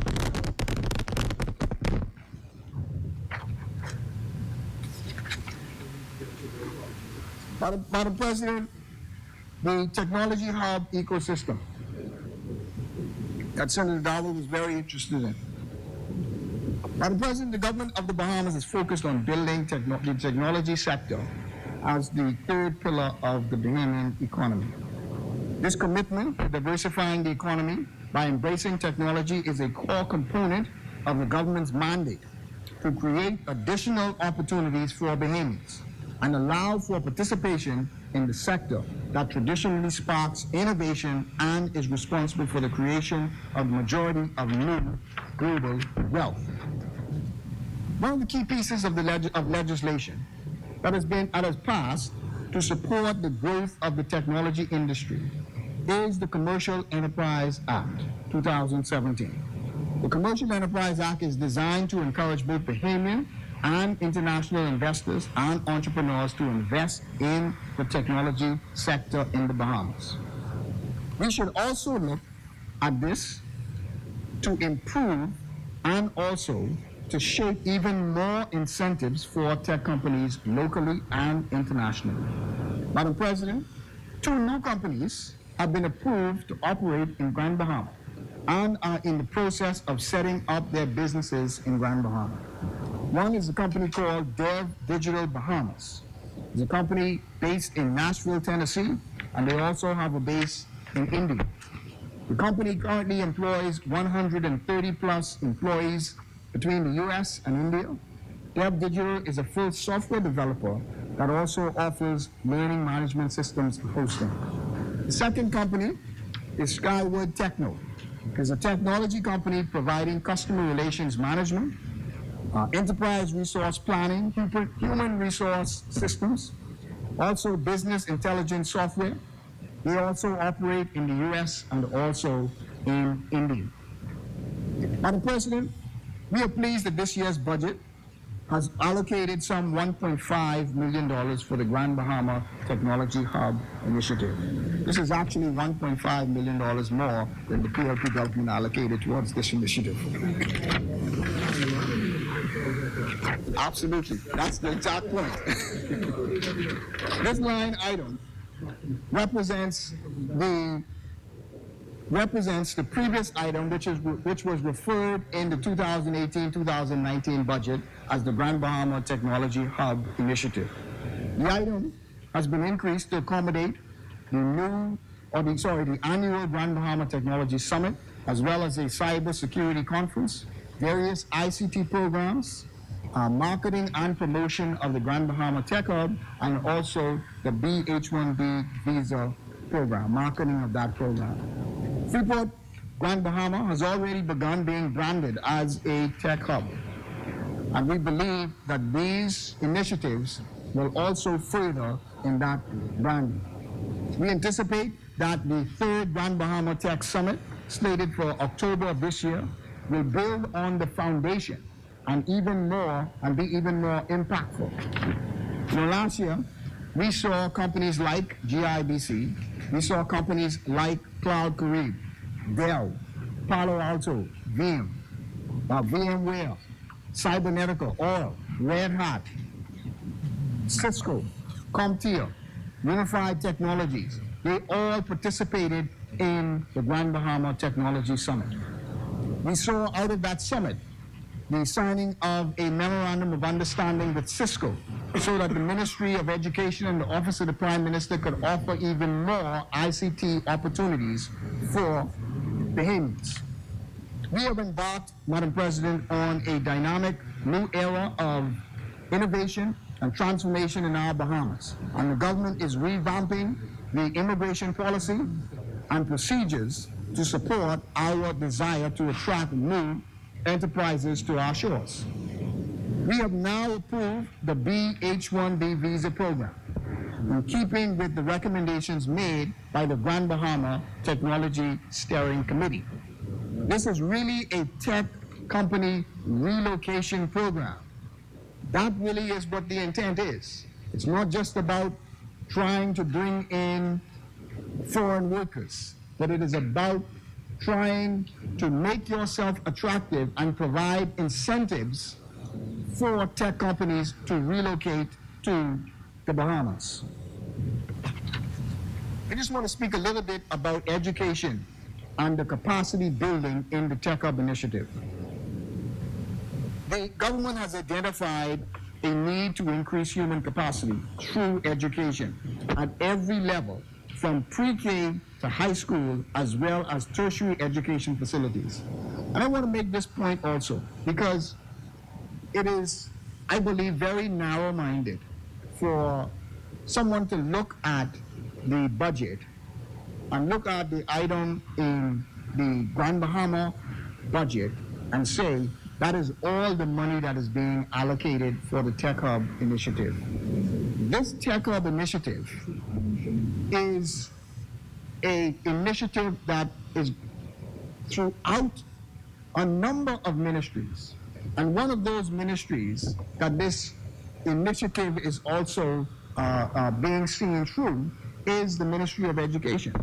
And so the Ministry of Education has recently signed a $17 million contract to digitize all of the schools, all of the public schools in the Bahamas.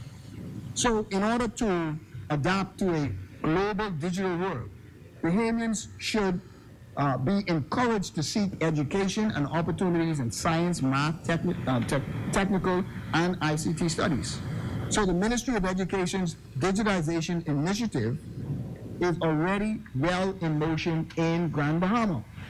So I want to applaud the Minister of Education, who made the presentation at the Grand Bahama Technology Summit, detailing the $17 million digital or digitization investment project, and that the government's launch of the fiber optic technology upgrade throughout the government-operated schools. So we can't be so single-minded to say, well, okay, there's one place that the money is going to come from, and obviously that money is not enough. I agree with you. $1.5 million is not enough. Even the $17 million that is being spent in the Ministry of Education is not enough.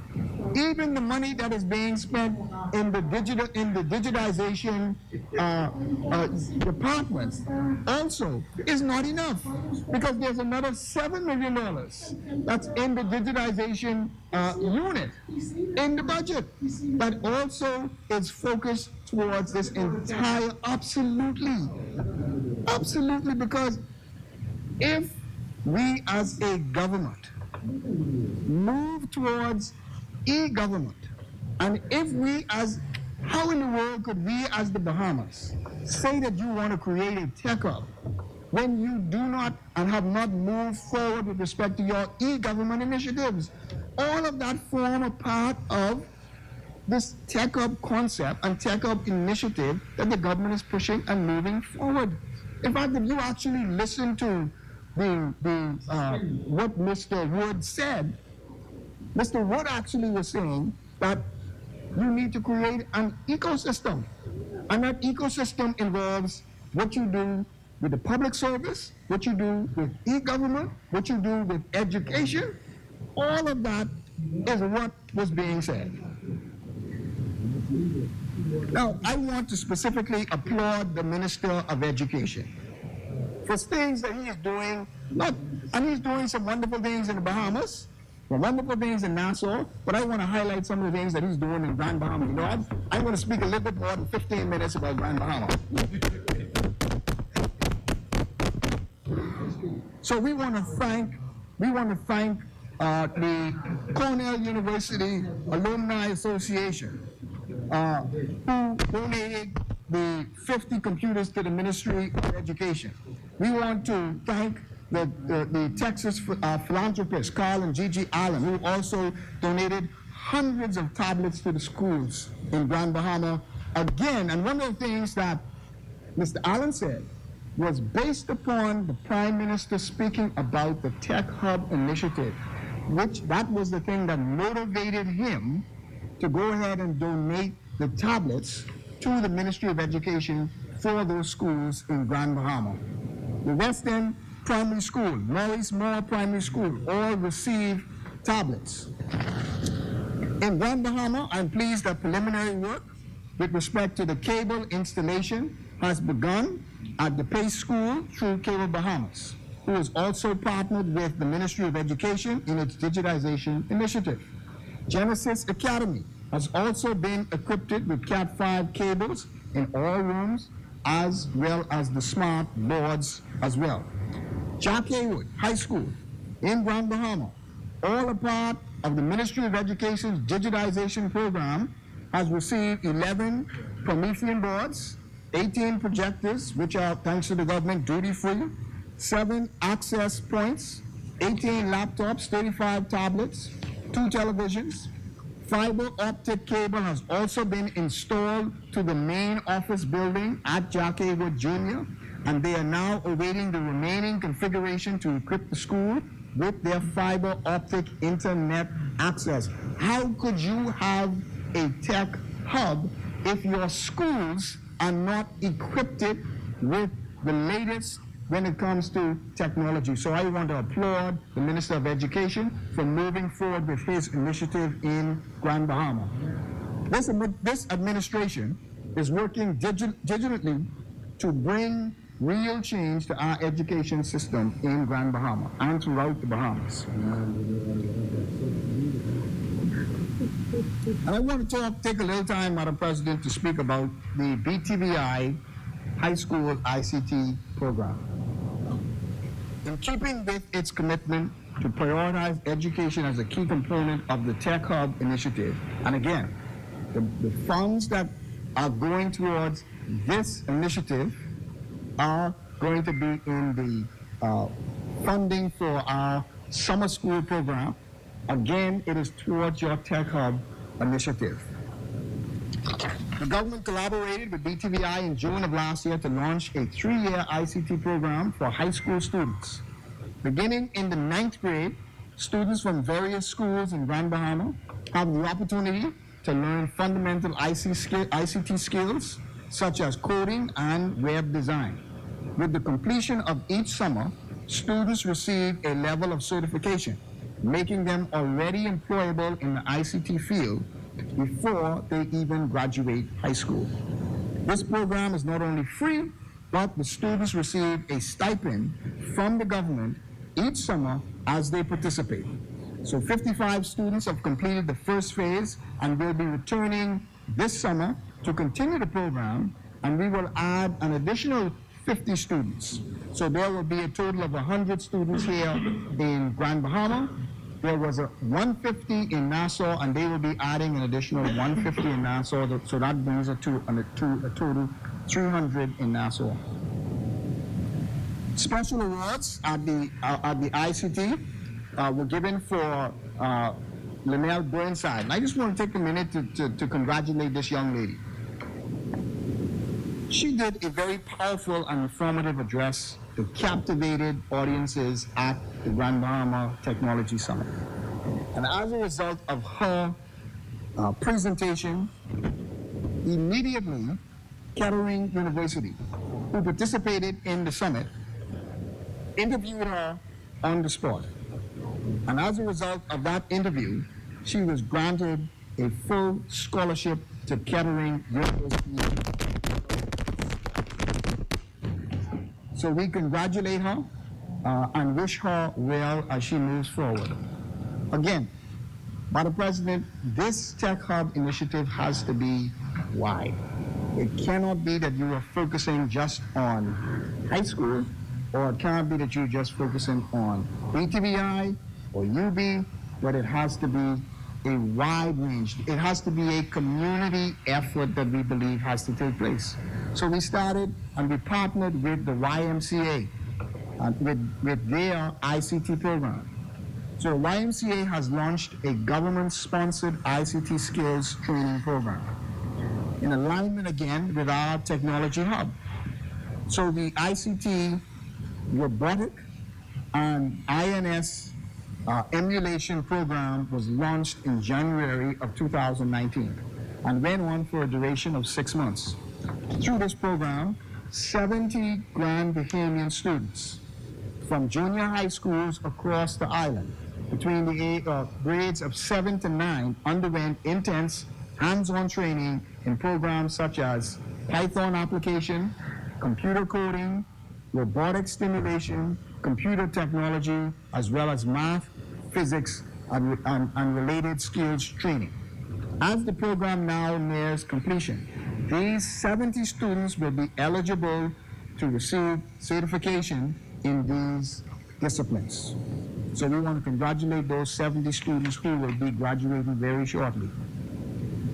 We are also going to be partnering with Urban Renewal in Grand Bahama with an Urban Renewal ICT program. And we are doing it along with our Deputy Director, Senator Darius, who is also going to be assisting us with this program. So beginning in September, the Office of the Prime Minister will be working with Urban Renewal Grand Bahama to provide free classes to 100 members of the public that will assist many different demographics of Grand Bahama.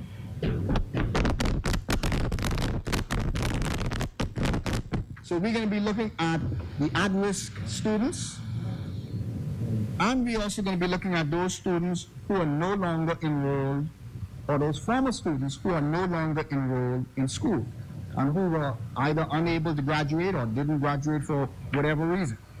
And we are also going to be looking at those persons who may have graduated school and are looking for work in the job market. Here are some of the things that we're going to be focusing on with them. Some who may not have graduated will be able to do their BGCSE maths and sciences and so on. They will also be doing entrepreneurship courses, CompTIA IT fundamentals. We will also have Python courses dealing with software development. We will have Java fundamentals. We will also have website development, app development, and also CompTIA fundamentals certification. Madam President, we also have the app development entrepreneur program. So when people talk about this Tech Hub initiative, they should actually just ask the question, and we'll be able to tell them all of the things that are going on with respect to the Tech Hub initiative. And I again, we've had a meeting with, and to just respond to Senator Dawah, we had a meeting with the members of GIDC.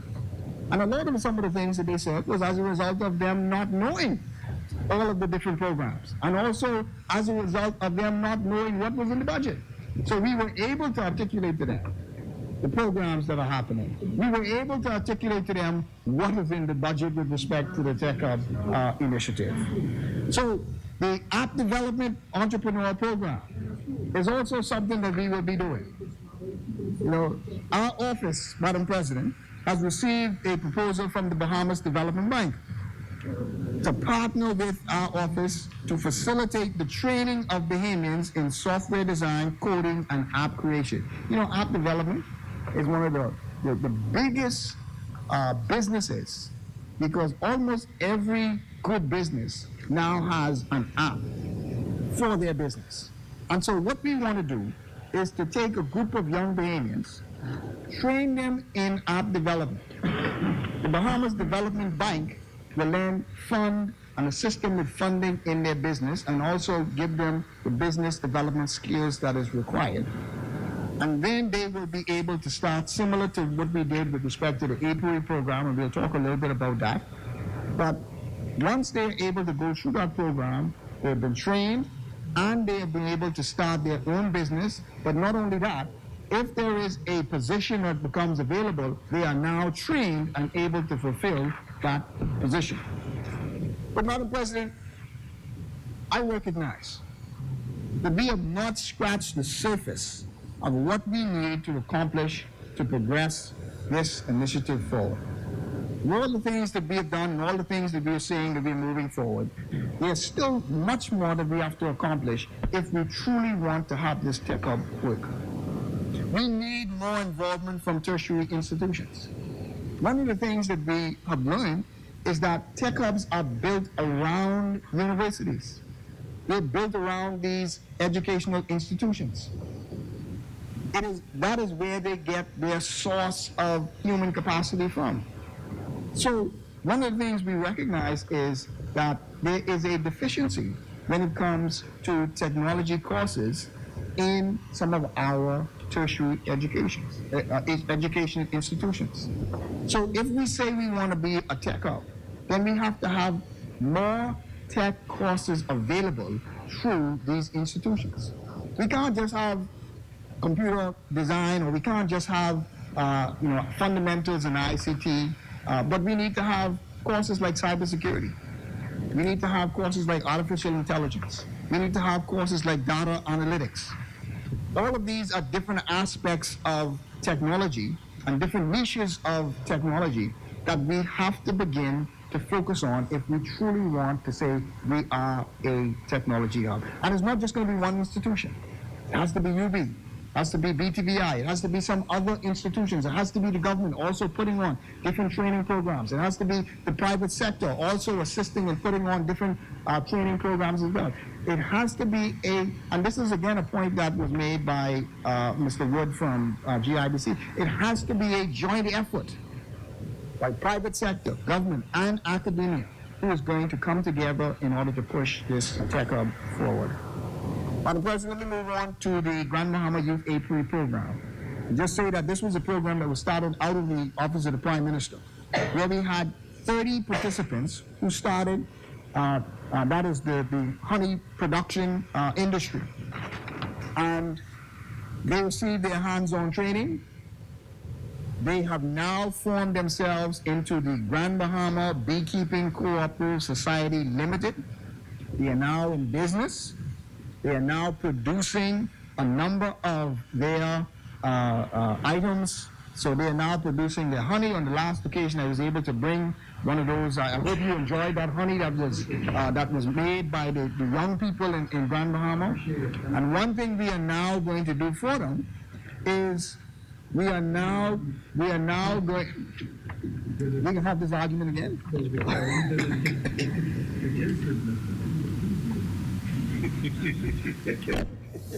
I'm not gonna have that argument anymore. But they produced a jar of honey.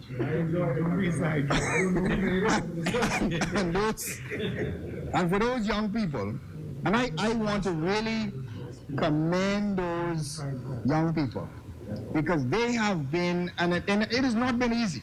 It has not been difficult. When starting any new business and going through all of the approval processes and licensing and all of these different things, we know have been difficult for them. But I applaud them for sticking in and continuing with this venture. So some of them now, they've been trained. When they need to have these bee removals, they can be called and can do those things. When they need baskets, they can produce these baskets. When they need honey, they can produce these honey. But we're now going to help them in terms of giving them a stable location for them to be. So as it was after we just got the plans back to renovate the old produce exchange building of the Ministry of Agriculture. And we're going to transform the inside of that produce exchange in conjunction with the farmers co-op. We're going to transform that into a place where they can produce, they can store, and they can also display their products. And so we want to make that available for them in order to continue to give them that push. So we commend those persons. Madam President, I want to also speak to an employment opportunities that we have also been moving forward with. So there was a program that was actually left in place by the Minister Dowell, and we continue it. We thought it was actually a good program, and so we're going to continue it. To reinforce its partnership with the Bahamas government and its commitment to higher Bahamians as crew members of its fleet of ships, the MSC crews held an intense 3-day recruitment campaign in Grand Bahama. There were 16 successful candidates who have been given in-depth training about life on the ship, maritime laws, the MSC policies and procedures, benefits, and those 16 persons have been given letters of employment at MSC. We also want to speak to the National Training Agency in Grand Bahama, which is also to be commended for facilitating the professional training of 53 Grand Bahamians this fiscal year. and a total of 177 Grand Bahamians who have been trained since May of 2017. Out of that 177, 70 of those Grand Bahamians have now found employment as a result of the training that the NTA did in Grand Bahama. And we want to applaud the Minister of Labor for the work that he is continuing to do through that national agency. We are continuing the shipyard program, which to date we have expended over $3 million, almost $3.8 million with respect to the shipyard program. That is continuing. Madam President, there are a number of businesses also that we can look on the horizon in terms of projects that have been either approved or that are in various stages of negotiation, that again, Grand Bahamians can be hopeful that these projects will again continue and move forward to provide a much needed economic improvement. So we have a company called GB Biopharma, a company which has engaged in biomedical services. So there's a company also called the Agriculture Enterprise Development Limited. This is a Bahamian joint venture farming company who wants to do pilot a fruit and nut farm producing coconut, castor oil, palm oil. We have another agriculture company called Bahamas Golden Harvest Limited. They also want to establish a chicken hatchery to produce eggs, chicken feed, cash crops. There is West Atlantic Medical, who is in continuing discussions with the government with respect to a heads of agreement. This is a new medical school that wishes to bring a possible 200 medical students to study in Grand Bahama. There's Greenfins Global, which is proposed to invest in a commercial aquaculture facility. There's ITEL BPO, who, they are one of the companies who said they were going to hire people and actually fulfill their commitment to hire people. So this is a call center site which currently hosts 137 agents. At the end of June, they will continue and they will hire an additional 26 new hires, which will bring their numbers to 163 call agents. Also called Vita, also recently, it is the region's first call farm facility held its grand opening, having made a total investment of over $600,000, and they have a staff of 3 persons. We wish to call Vita well also. We see also Pharmachem, they are continuing their $96 million expansion, and we also see Seaward Fishing Village is also continuing their Deadman's Reef project. Club Fortuna has proposed to do a $6 million investment, which includes $2 million towards remodeling of their building known as the Keys, and then the balance also will be to expand their facility there at Club Fortuna. Madam President, also, we proceeded in April of this year with cleaning up the West End dump site. West End dump site really was a horrible place. It was left after the hurricane, where persons had left a number of the discarded hurricane debris, and we have been able to clean up that site now. It's now being secured, but most of the debris now has been dealt with. Madam President, this is one that I wanted to speak about. The Garnet Lavarity Justice Center.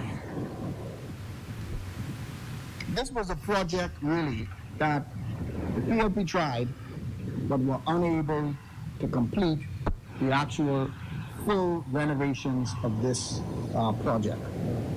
So the Garnet Justice Lavarity Center, Madam President, and I want to commend the Minister of Works, and I want to also commend the Attorney General for the continual work that they are doing with respect to the renovation. This is a $1.9 million renovation, and it is the first time. Somebody reminded me that it was the F&M that built it, and it's now the F&M that has to refurbish it.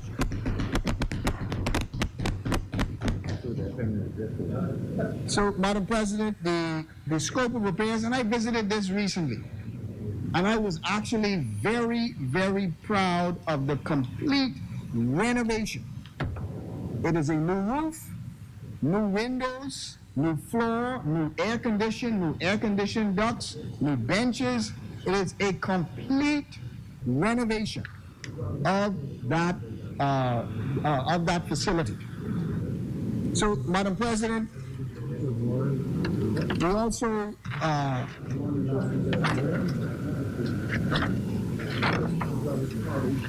I want to finally, Madam President, turn my attention to the government's aggressive digital agenda, of which I am proud to be an integral part of the government's digital agenda.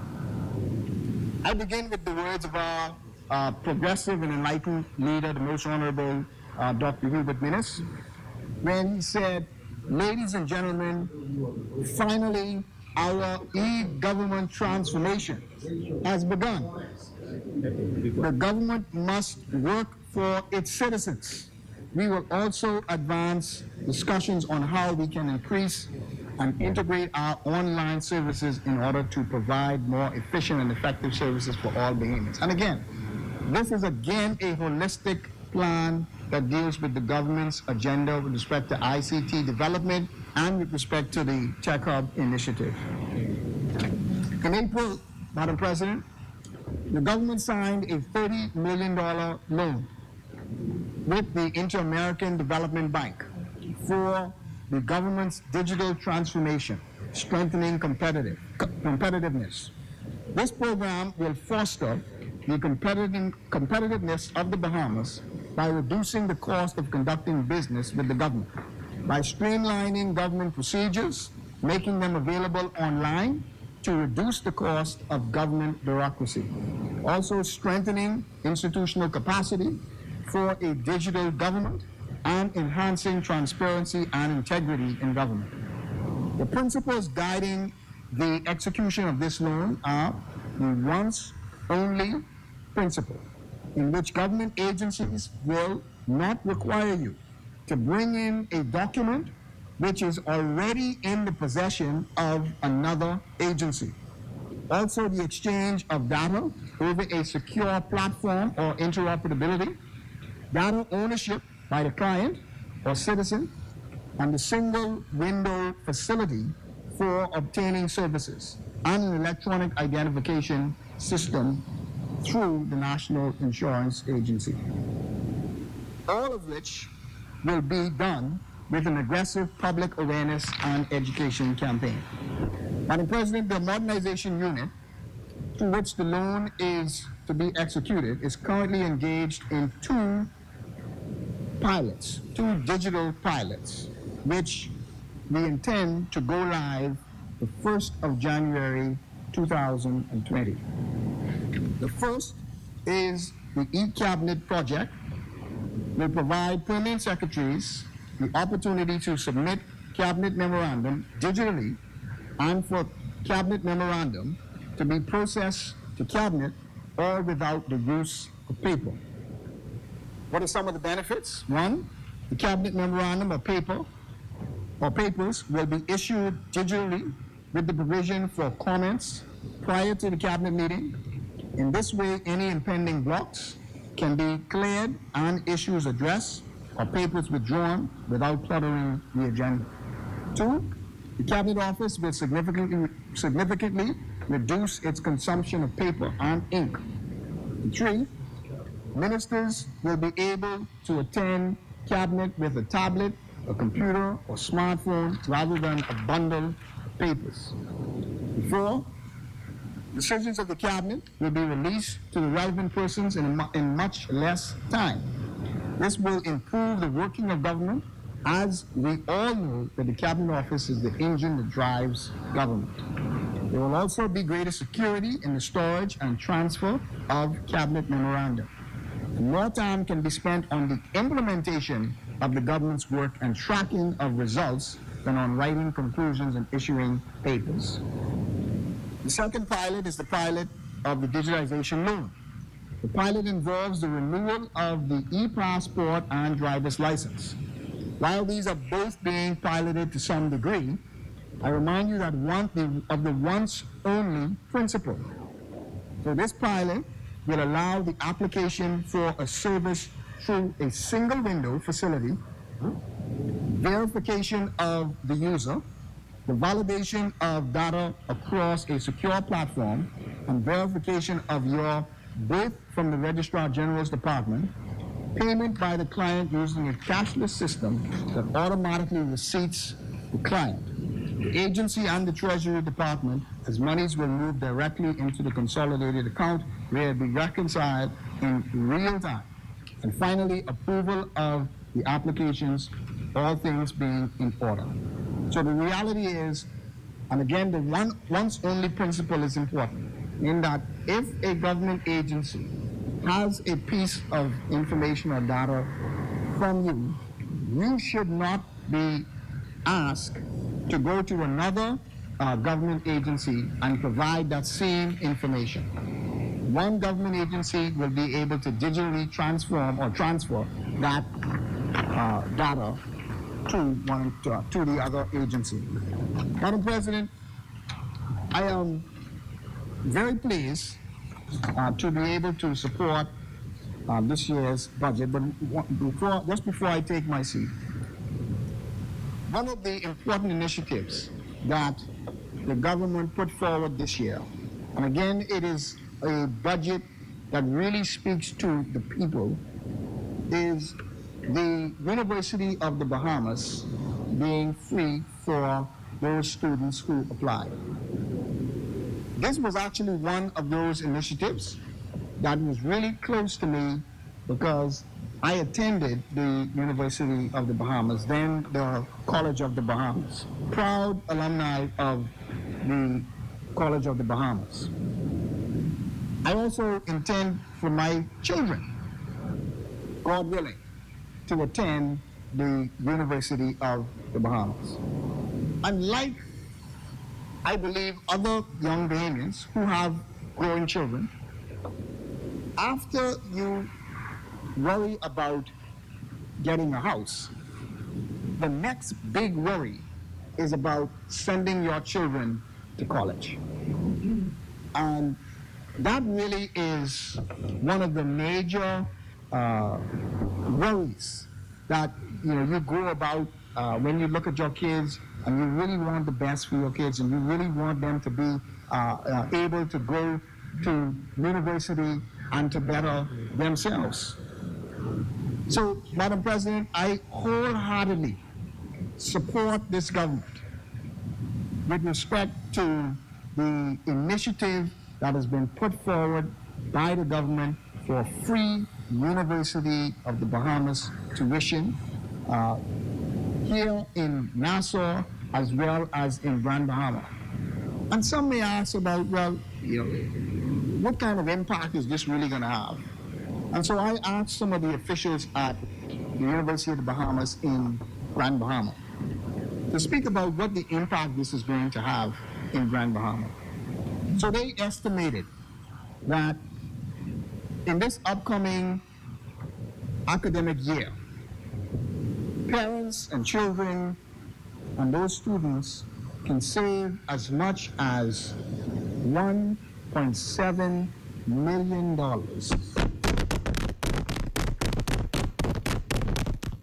in Grand Bahama alone. That's how much they would be able to save as a result of this program. They also say that they are able to do this because they see that an enrollment increase from 379 students in spring to now around 573 in the fall of 2019. They said all of the 573 students are academically qualified to receive the scholarship award. 570 students to receive that academic award. A number of students, and they also say a number of students who have stopped studies due to the lack of funds have chosen to now come back and attend the institution because now they can afford it. as well as all of the current part-time students. They said we'll be able to switch to full-time so that they could be eligible for it. And they said all 200 students who have applied for the fall admission have been accepted, and all those who choose to enroll will automatically qualify for that award. Madam President, I've heard the bell, which indicates that I have spoken about Grand Bahama for 2 hours and not 15 minutes, but I have spoken for Grand Bahama for 2 hours. And I want to end with the words of 1 Peter 4:10-12. It says that each of you should use whatever gift you have received to serve others as faithful stewards of God's grace in its various forms. If anyone speaks, they should do so as one who speaks the very words of God. And if any one of you, and this is the part that's important as well, I mean, all of it is important, but this is a key point. If anyone serves, they should do so with the strength God provides, so that in all things God may be praised through Jesus Christ. Madam President, I pray that this government will continue to be strengthened by God. And I pray that as we move forward, that we continue to seek God's guidance, that we continue to seek God's strength, that we continue to move forward with the vision that our Prime Minister has, and that we continue to serve, because that is the ultimate word, to serve. We pray that we continue to serve the people of the Bahamas. Thank you very much. Thank you, Senator. As many, Chair recognizes Senator the Honorable Dwight Sawyer.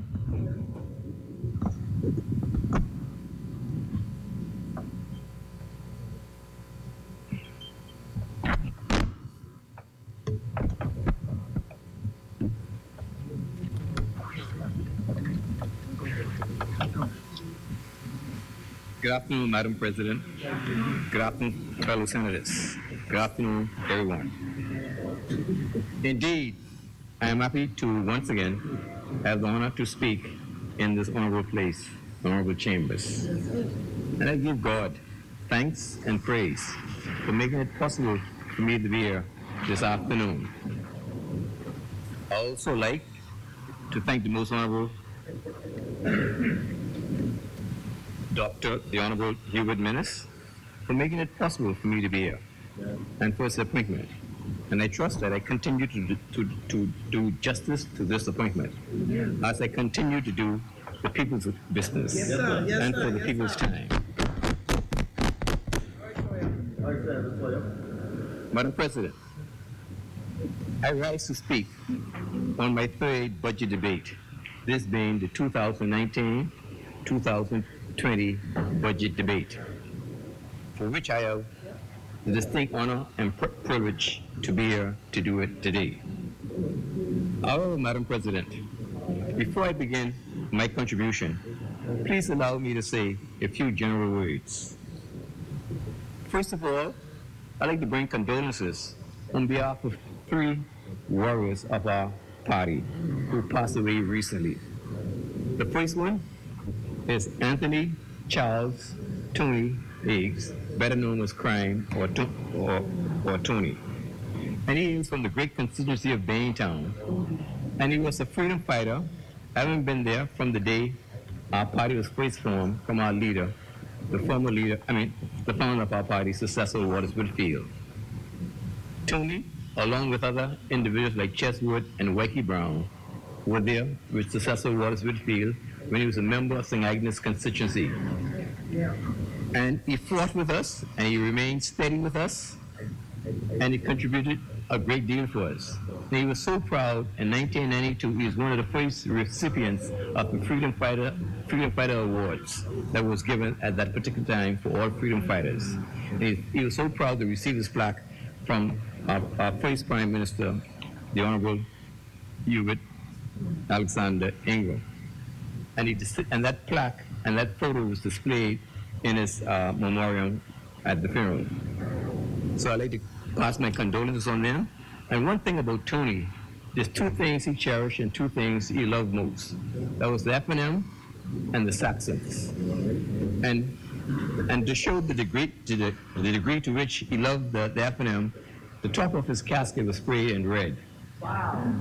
And the Saxons did a rush out from St. Agnes Church to St. Agnes Cemetery that afternoon.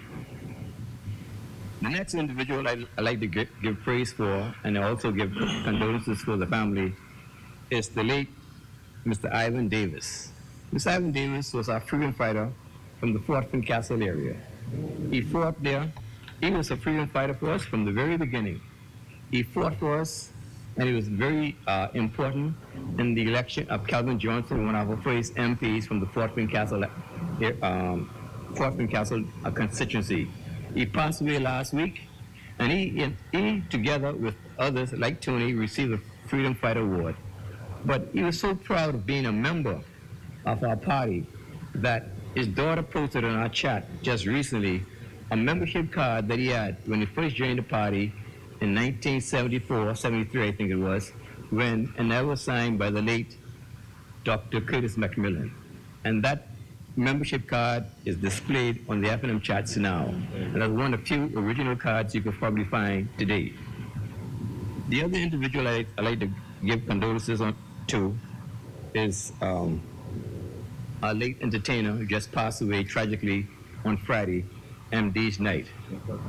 He will surely be missed, and I can recall him being an entertainer for us during the 2012 general elections and more recently the 2017 general elections.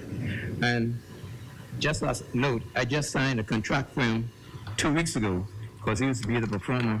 He was going to be one of the performers at the Toys R Us convention come August 18th, 19th.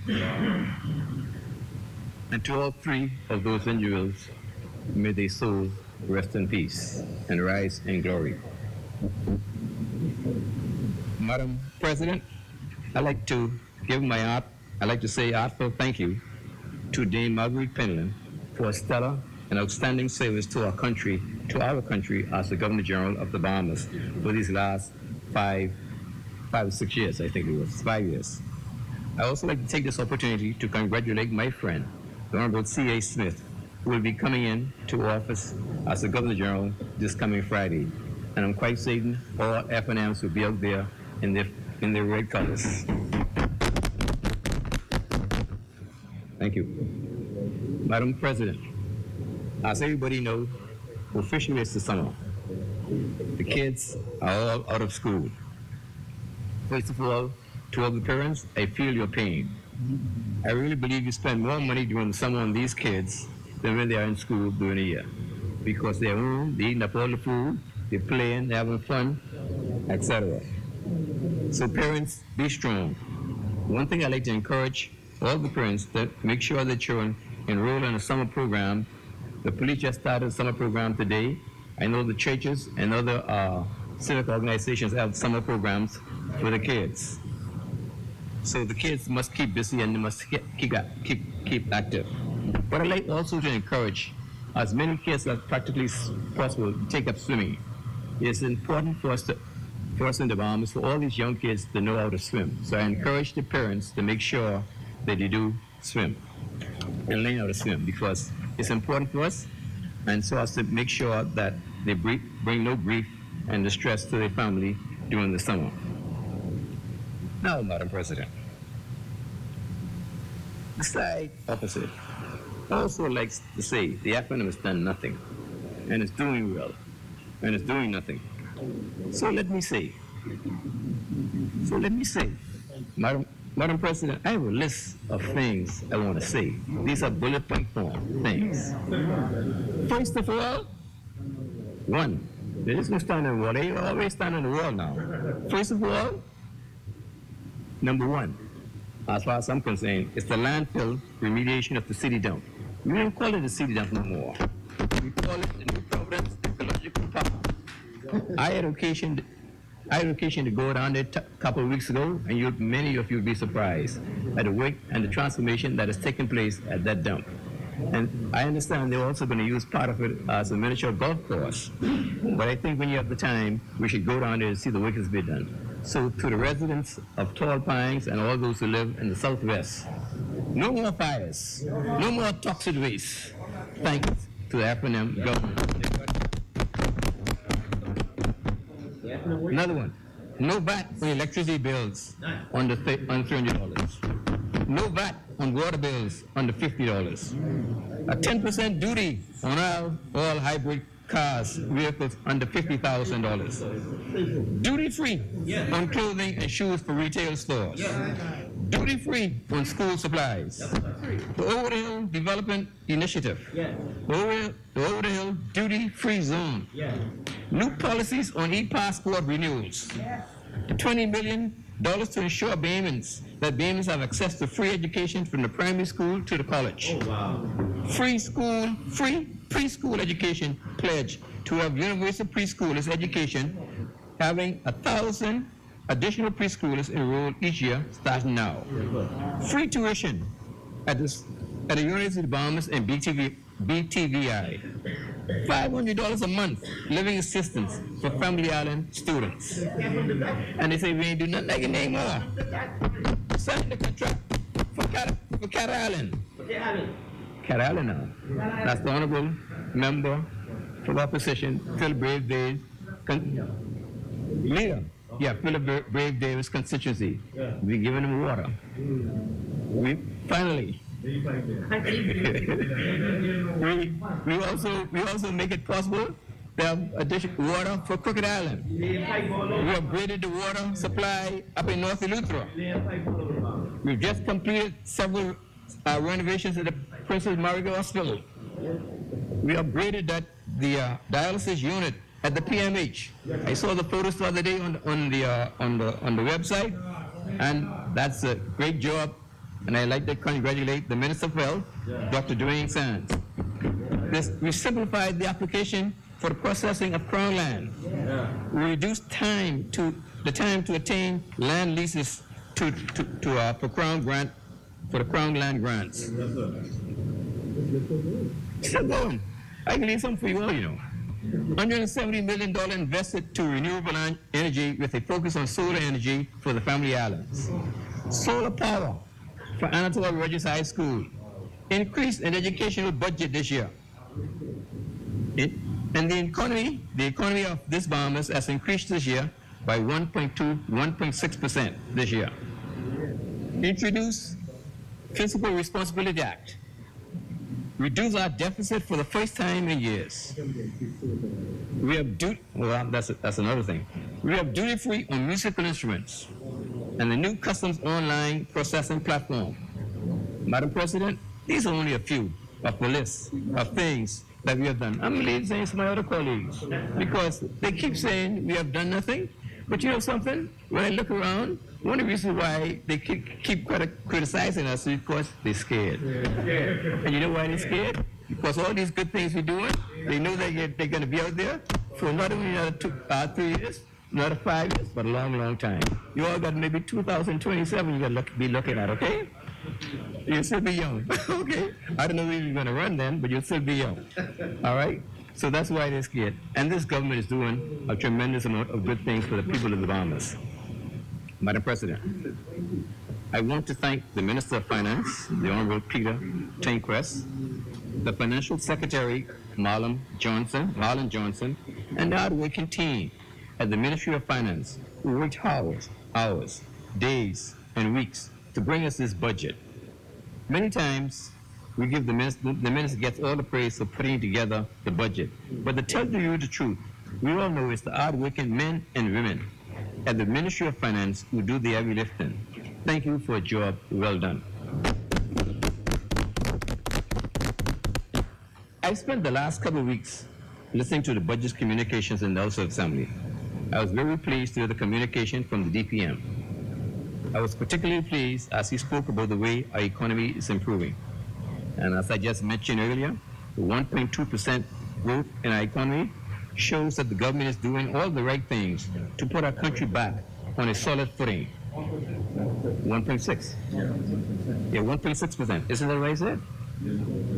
Oh, okay, 1.6%. Yes, our decisions had to be made, and many people were and still are upset about the increase in VAT last year, but the cutbacks had to be made.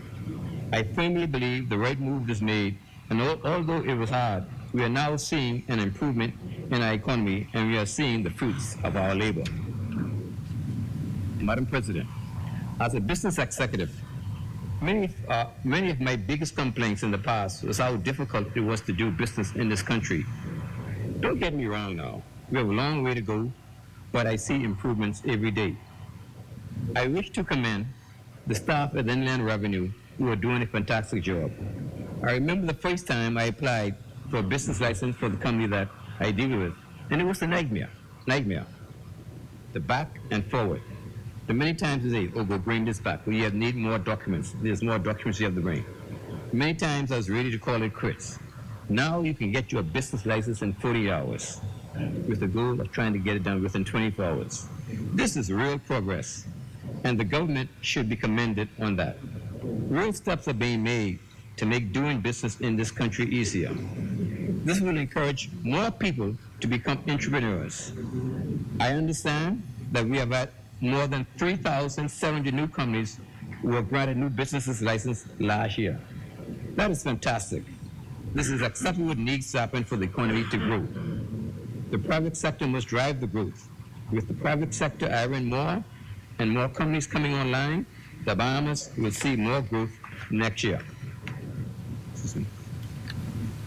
I would like to quote the Deputy Prime Minister, Peter Tinquest, as he spoke about the growth of new companies in the Bahamas.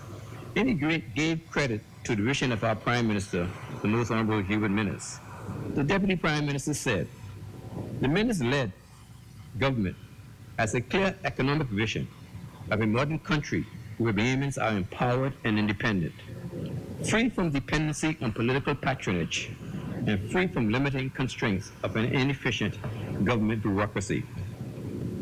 Madam President, this government is making it easy to live and do business in our country. Now, you don't need a letter from the Member of Parliament to get a job or to get a contract. That's a big improvement over the years gone by. Gone are the days when you have to take all of your important papers with you. I'd like to rise on a point of clarification to the member. Now we're dealing with point of orders. Yes, because What is the point of order? it's, what it is, it's during his presentation, Would you like to yield, please, Senator? Senator Sawyer indicated that with the swearing in of the Governor General, he is asking all FNMs to come out in red. We take a great objection to that because the position is a neutral position, and now if he is making that request, we're going to feel very uncomfortable as a member of this House, of members on this side of the city, on this side, to come out and support our new Governor General when he's making it into a political issue. Please. Madam President. Chair recognizes Senator the Honorable Carl Bevel. Yes, Madam President, I think it has to be stated in view of the peculiar and almost constitutionally sacred role of the Governor General that under no circumstances should anything to do with that office have any tinge of any kind of political affiliation, etc. When a person is appointed to a post such as, particularly the post of Governor General, that may also apply to Chief Justice as well, any color of political affiliation is immediately thrown away for the rest of your life. We've had former PRP cabinet ministers. We've had former FNM cabinet ministers, all of whom would have fought in the trenches, first of all together, the majority rule, then against each other for the advancement of democracy. But each of them, when they assume that office, immediately foresaw any politics and any political communication in their lives.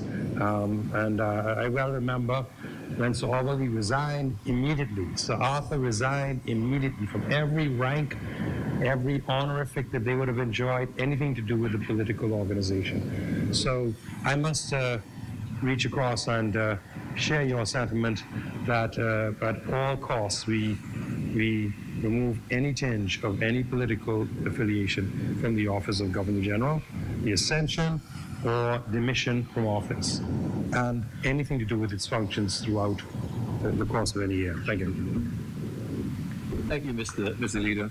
Thank you very much. Madam President, I withdraw that comment. I think you will notice I was getting a little bit excited at that particular time, and I realized after I made that comment, I should have withdrawn it at that time. It only goes to show you that he was listening to what I was saying. And at that time, I only had read on my mind, but in actual fact, I do agree with the leader, and I trust that it's a neutral event and all of it should be a political event. Thank you very much. My apologies. Now, where am I now? Madam President, I take five important things from this budget debate that was presented. First of all, Madam President, there is no increase in the value-added tax. And you know, in the days leading up to the budget communication, there's much noise in the market that the VAT was going to be increased to 15%, and some people even said 33%. Really? Now, they shouldn't have even said that. And even though the PLP propaganda, that's your propaganda. And even though the Deputy Prime Minister has said on many occasions, months before, that there would not be no increase in this time, that there would be no increase, there were still rumors, and yet the propaganda was still out there. And yes, he learned through his way, there's no VAT increase. There's no new VAT categories introduced. And many business houses were very happy to hear this. So was I. Again, the rumors are flying, so this is good news. No new tax categories. Madam President, duty reductions worth $28 million in tax-free revenue was taken as a tax relief. And we are getting more breaks, and this we will feel in our pockets. New initiatives on tax fairness and transparency. And 5, the structural and legislative reforms targeting tax administration and collecting existing taxes. Madam President, we have seen a great increase in tourist arrivals over the past year. And this, according to the Minister of Tourism, is due to the hard work and creativity and ingenuity of the staff of the Ministry of Tourism. The improvement in the U.S. economy is in large part a contributing factor. This is significant as 80% of our stopover visitors to the Bahamas come from the United States, where they saw a growth in their GDP, they had a lower rate of unemployment, and an increase in disposable income per capita. Yes, the opening of Bahamas is significant to our tourism growth. However, the Ministry of Tourism campaign of selling the Bahamas as 16 different destinations is also significant, and it's a cause for a double-digit increase in Family Island tourism. Like Abaco, 15.2% increase, Eleuthera, 26.8% increase. What is even more significant is the Family Islands have seen over 390,000 foreign tourists, up from 350,000, and all indications is that we will see 400,000 in 2019. And let's not forget our cruise arrivals, which are up in record numbers. We have seen 4.9 million cruise ship visitors, which is an average of 13,000 a day. And I understand, Madam President, that with the new redevelopment of the port, the Nassau port, that in the coming year, or maybe in 2 years' time, we will see as many as 20,000 tourists coming in those cruise ships a day. Wow. And that's a tremendous amount of people walking the streets, coming off those boats in Nassau Harbor. More economic activities, economic opportunities for Bahamians. All the time. Madam President, George Washington, the first American president, once said, "I know of no pursuit in which real and important services can be rendered to any country than by improving its agriculture and breeding of its useful animals." When I read the Minister of Agriculture, Honorable Michael Pentard, gave his contribution in the House of Assembly the other day, I thought he read that quote. Great things are happening in agriculture, and this is truly a good thing. And I must commend the minister for taking the lead in this regards. I was happy to see this government is putting more resources into growing the industry. We are spending more money in repairing much neglected packing houses in Long Island, Andros, and Eleuthera. And these houses are in badly need of repair. The various programs and investment by this minister-led government will surely take the industry to new heights. Madam President, the average age of over 75% of our farmers is over 60 years old, 60 years. This is good as senior farmers, they have a lot of wisdom and they can impart that wisdom to young folks. But we still need more young people to get into the farming and livestock business. The programs the minister talked about in his contribution is geared to getting more young people into farming. And I would like to see much more young people, even though sometimes it's hard work, but the reward is there in farming. Madam President, the minister also talked about sloop sailing, and he wanted us to say how we can make sloop sailing our national sport. As most of you know, I'm a Islander, and we are one of the biggest regattas in the Bahamas. And every October, thousands of Bahamians come to Ireland to watch, and yes, to see sloop sailing. And they have and just have fun and eat the good food that Ireland is famous for. And people love going to regattas, and there's a huge fan base of these boats. And I think the Lady in Red boat was as popular as any athlete in the Bahamas. Its owner, the late Eliezer Johnson, the sailing barber, was known all over the country, and he will surely be missed as being a very leading sportsman in this area. Good man. People would come out in thousands to the Monarchy Beach to watch the St. Valentine's Day Massacre Regatta. Regatta and sloop sailing bring people from every walk of life together to mix and mingle. And I feel that with the proper education, we can teach our young people about this very important sport. After all, the Bahamas' first gold medal was in sailing by the late Sir David Knowles. I've also heard many talks about the challenges that our fishermen face every day. And I heard the minister talk about the many marriages within the industry to foreign fishermen. And oftentimes, these marriages are said to be marriages of convenience. It does seem to be quite a coincidence that they go there, they get married, and they say, oh, everything's okie-doke, and they want a spousal permit so they can work. This is a very vexing problem, and there need to be a better scrutiny of this. I was happy to hear that there will be better collaboration between the Ministry of Agriculture, the Ministry of Labor, and the Department of Immigration. Our fishermen work too hard, and they deserve to be treated better, and not to let these loopholes beat them. Fake marriages. I applaud the minister for his statement that no compressor permits will be granted to foreign nationals. That's a very good thing. With regards to education, Madam President, our exam results number have not been the best in the past, and it's good to hear that we are starting to see some improvement in the BJC and the BGCSE. And more kids are now getting C's and A's, and less are getting, I understand, D's and U's. We still have a very long way to go. And to see that only 46% of all students leave in high school with a diploma, this is most distressing. And I am happy to know our government, led by the Minister of Education, is putting programs and investing money in our educational system. We have to improve on that 46%, and one day make it much higher, 75, 80, and maybe 90%. The increase in the education budget is a start in the right direction. The Minister of Education knows that the world is changing in the way it educates people, and that the internet will play a major part of education. And with the shortage of certain teachers, we can have the kids, for example, in South Andros or in Nuke or in Inagua, still have a biology class with the use of the internet. For example, in the teacher at R.M. Bailey, while teaching this or our class, we'll also have the kids on the internet from South Andrews and teach them whatever subject she so desires by way of the internet.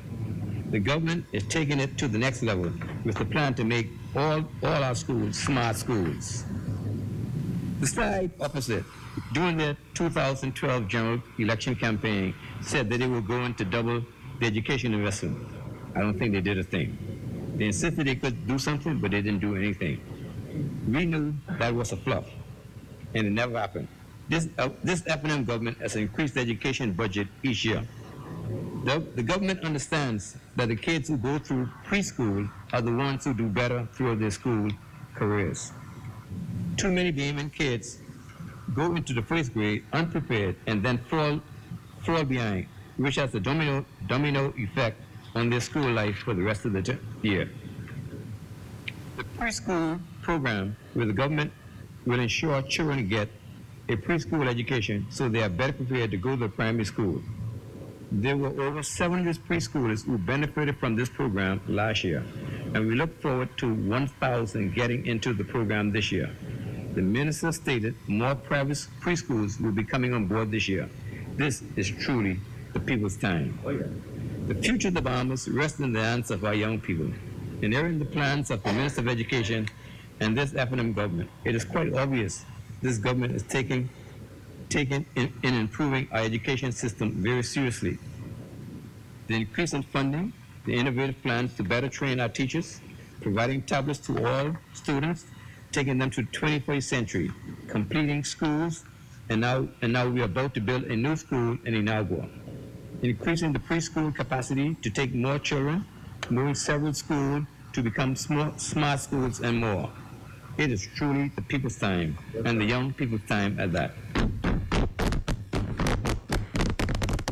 With reference to the Ministry of Works, I was glad to hear the Minister of Works when he spoke about the family islands. And like I said before, I'm a Upper Islander. And he said that the Upper Island Dock is in badly need of repair. And it's good to hear that Upper Island is getting a new dock. I am told that the government will spend about $4.7 million to reconstruct the dock there, as well as enlarge the dock. Our island is growing, and this much needed construction of our dock is needed and is most welcome. And I'm quite certain on behalf of the Islanders, I say thank you. I'm also happy to hear the good news that from my friends in Spanish Wells, that they will be getting a new cemetery. For many years, they have asked the government for a new cemetery, and most recently, they have just run out of plots to bury their departed ones. I understand a site has been identified and preparation will begin very soon. The people of Spanish Wells don't ask for much, and I know that they are happy there that this vexing issue will finally be fixed. Thank you very much. The Minister of Works has indicated that North Luther will get a new and modern airport at a cost, of over $40 million. And I understand this be part of a private-public partnership. This will greatly assist the tourism growth in North Luther, Bralin, Spanish Wells, and as part of Central Luther. Repairs to the Glass Bender Bridge will soon take place, and that's good to know. And I wait in great anticipation for the construction of a new Glass Bender Bridge. The works of this ministry over the past 2 years has been exceptional, and this year, with the challenge of less money, they have plans that will touch the entire Bahamas from Grand Mama to Inagua. But one of the most frustrating things on the streets of Nassau are the traffic lights. There have been many reasons for the frustration, and I was glad to hear that the plans for some 44 traffic junctions and place 29 of these on the UPS system so that at all times they are always on and controlling traffic. This is relief to me and many drivers along the roads of New Providence. With better roads and better cars coming on, we need to ensure that we have good traffic control, and this will improve the safety of the motoring public. And while I'm talking about traffic control, have you been at the light And the second the light turns, the light changes to green, the person behind you blows, it's not only annoying, but it's also very dangerous. I know this will happen in the Family Islands, but in Nassau it does. And I call on drivers out there to please show a bit more patience on the roads and give the person ahead of you a chance to respond to light change.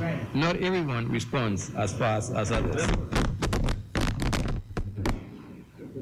I would like to commend the chairman of the Water and Sewage Corporation on the great job that he's doing throughout the Bahamas.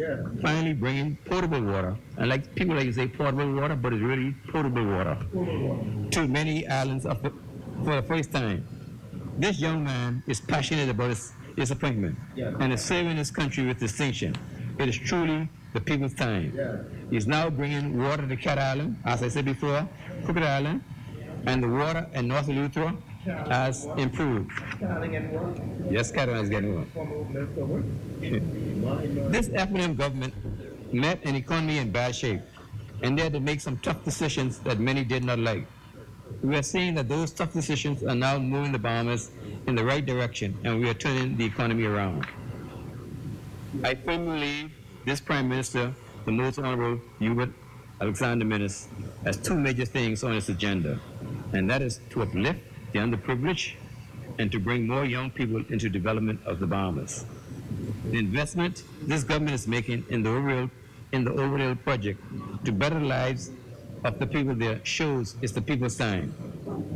Through the Overdale development plan, we will see areas like Baintown, Grantstown, Angliston, Kemp Road, Gambia, and Foxville become tax-free zones. Young people will be trained to prepare a business plan and also given a grant to get their business started. I hear the side officer say the F&M government likes to stop, review, and cancel things. This F&M government didn't stop, review, or cancel the National Training Agency. What the F&M is doing is taking it to a new heights. The NTA over the past 2 years trained over 1,600 vulnerable young people in basic life and technical skills. They have a pretty good job placement rate so far, about 55%, and I'm hearing that this will grow to about 70%. Madam President, the Royal Caribbean Cruise Lines, through the NTA, has hired over 200 young babies. Through this relationship with the NTA, I am told that more placements are to come. We do have a good number of at-risk young youth in our country, and this government is doing things to help them to get to a normal life. Through the NTA, 125 of the 275 at-risk kids who went in the training program are now working. The success rate at the NTA is outstanding, and over the last 2 years, the NTA is becoming more independent financially and has reduced its dependency on the government by over 30%. Madam President, I'd like to thank the Minister of Labor whose portfolio that comes under, and also our Senator Jennifer Dotson, who's in charge of NTA, doing an excellent job. In many cases, young people have been given breaks and opportunities with their parents when their parents have given them a piece of land or the family homestead. This has been hard to do because the taxes have made it prohibitive to do also. Imagine the joy I heard when the government said they will eliminate the taxes on property if they're given it to an immediate family upon passing away. And they give it to the child who buys the property from their daddy. That's great news to hear. Madam President, this initiative, along with the government service lot program, will allow more and more young people to get a piece of property and to own a home. Like the 3 young people who are in their 20s in Abaco were granted recently a service lot. What will make it easier for these young people who are starting out for the first time is that there's no duty on furniture and appliances. The Overdale Economic Empowerment Zone and all the government subdivisions fall into this category. The expansion of the Overdale Economic Empowerment Zone will allow more women to benefit from this. The government is investing over $17 million in the street lighting retrofitting project. which will include a smart street lighting grid with LED lights. This program is designed to save the government between $30 to $40 million over the next 10 years. You know, the word is going smart everywhere. My friend was telling me the other day how he's making his house a smart house. He has what they call an Alexa system. I don't even know what that is. He can control his security system, CCTV, and his TV with a single voice command. He can also control all his lights and appliances with a voice command. He told me when he comes home, he says, Alexa, turn on the bedroom lights. Alexa, turn on the TV. Like the young people say, the farmers go in high tech and get in there like the Jetsons. Madam President, not just in the technical end, but also in the ways we are doing business, that we are making business easier. There's been a tremendous progress in this country over the past 2 years. We have gone from downgrade after downgrade to growth in the last 2 years with a 1.6% increase this year. The side officer says we missed our revenues and deficit targets. What I say is that what we did do was we increased our revenue and reduced our deficit. And I say this is good progress.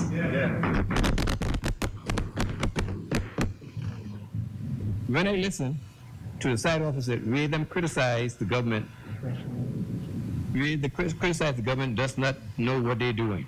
They try to take credit for the good they said they were going to do. And if the government does it, something they don't like, they find the smallest thing to find fault with to make it a major issue. They're trying to make a big problem, and then they say they have done it, and then they say they would have done it another way. I say, I don't care what you would have done or could have done. The fact is that you did not do it. You had the chance to do it. The FNM is getting it done, and we see and we'll start to feel it more and more on the ground in a big way. Madam President, in conclusion, I'd like to say I have faith in the Most Honorable Dr. Hubert Minnis, our Prime Minister. I have faith in the Honorable K. Peter Tanquist, our Deputy Prime Minister and Minister of Finance. I have faith in the Cabinet of the Bahamas. I have faith in all the CHIP, in all our members of Parliament. I have faith in this Free National Movement government will make this country a better. I have faith that this FNM government has the people interest in their has the people best interest in their hearts, and every decision they make is for the best. Madam President, this is an excellent budget. Madam President, I support this budget 100%, and it's good not only for our children, I hope it'll be good for our children and our great-grandchildren, our children and their children to come. Madam President, I support this budget. Thank you very much.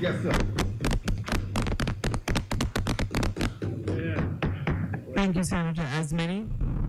The chair recognizes Senator the Honorable Dion Folks. Madam President, we're about to suspend until tomorrow, but I just want to acknowledge my position as the next speaker.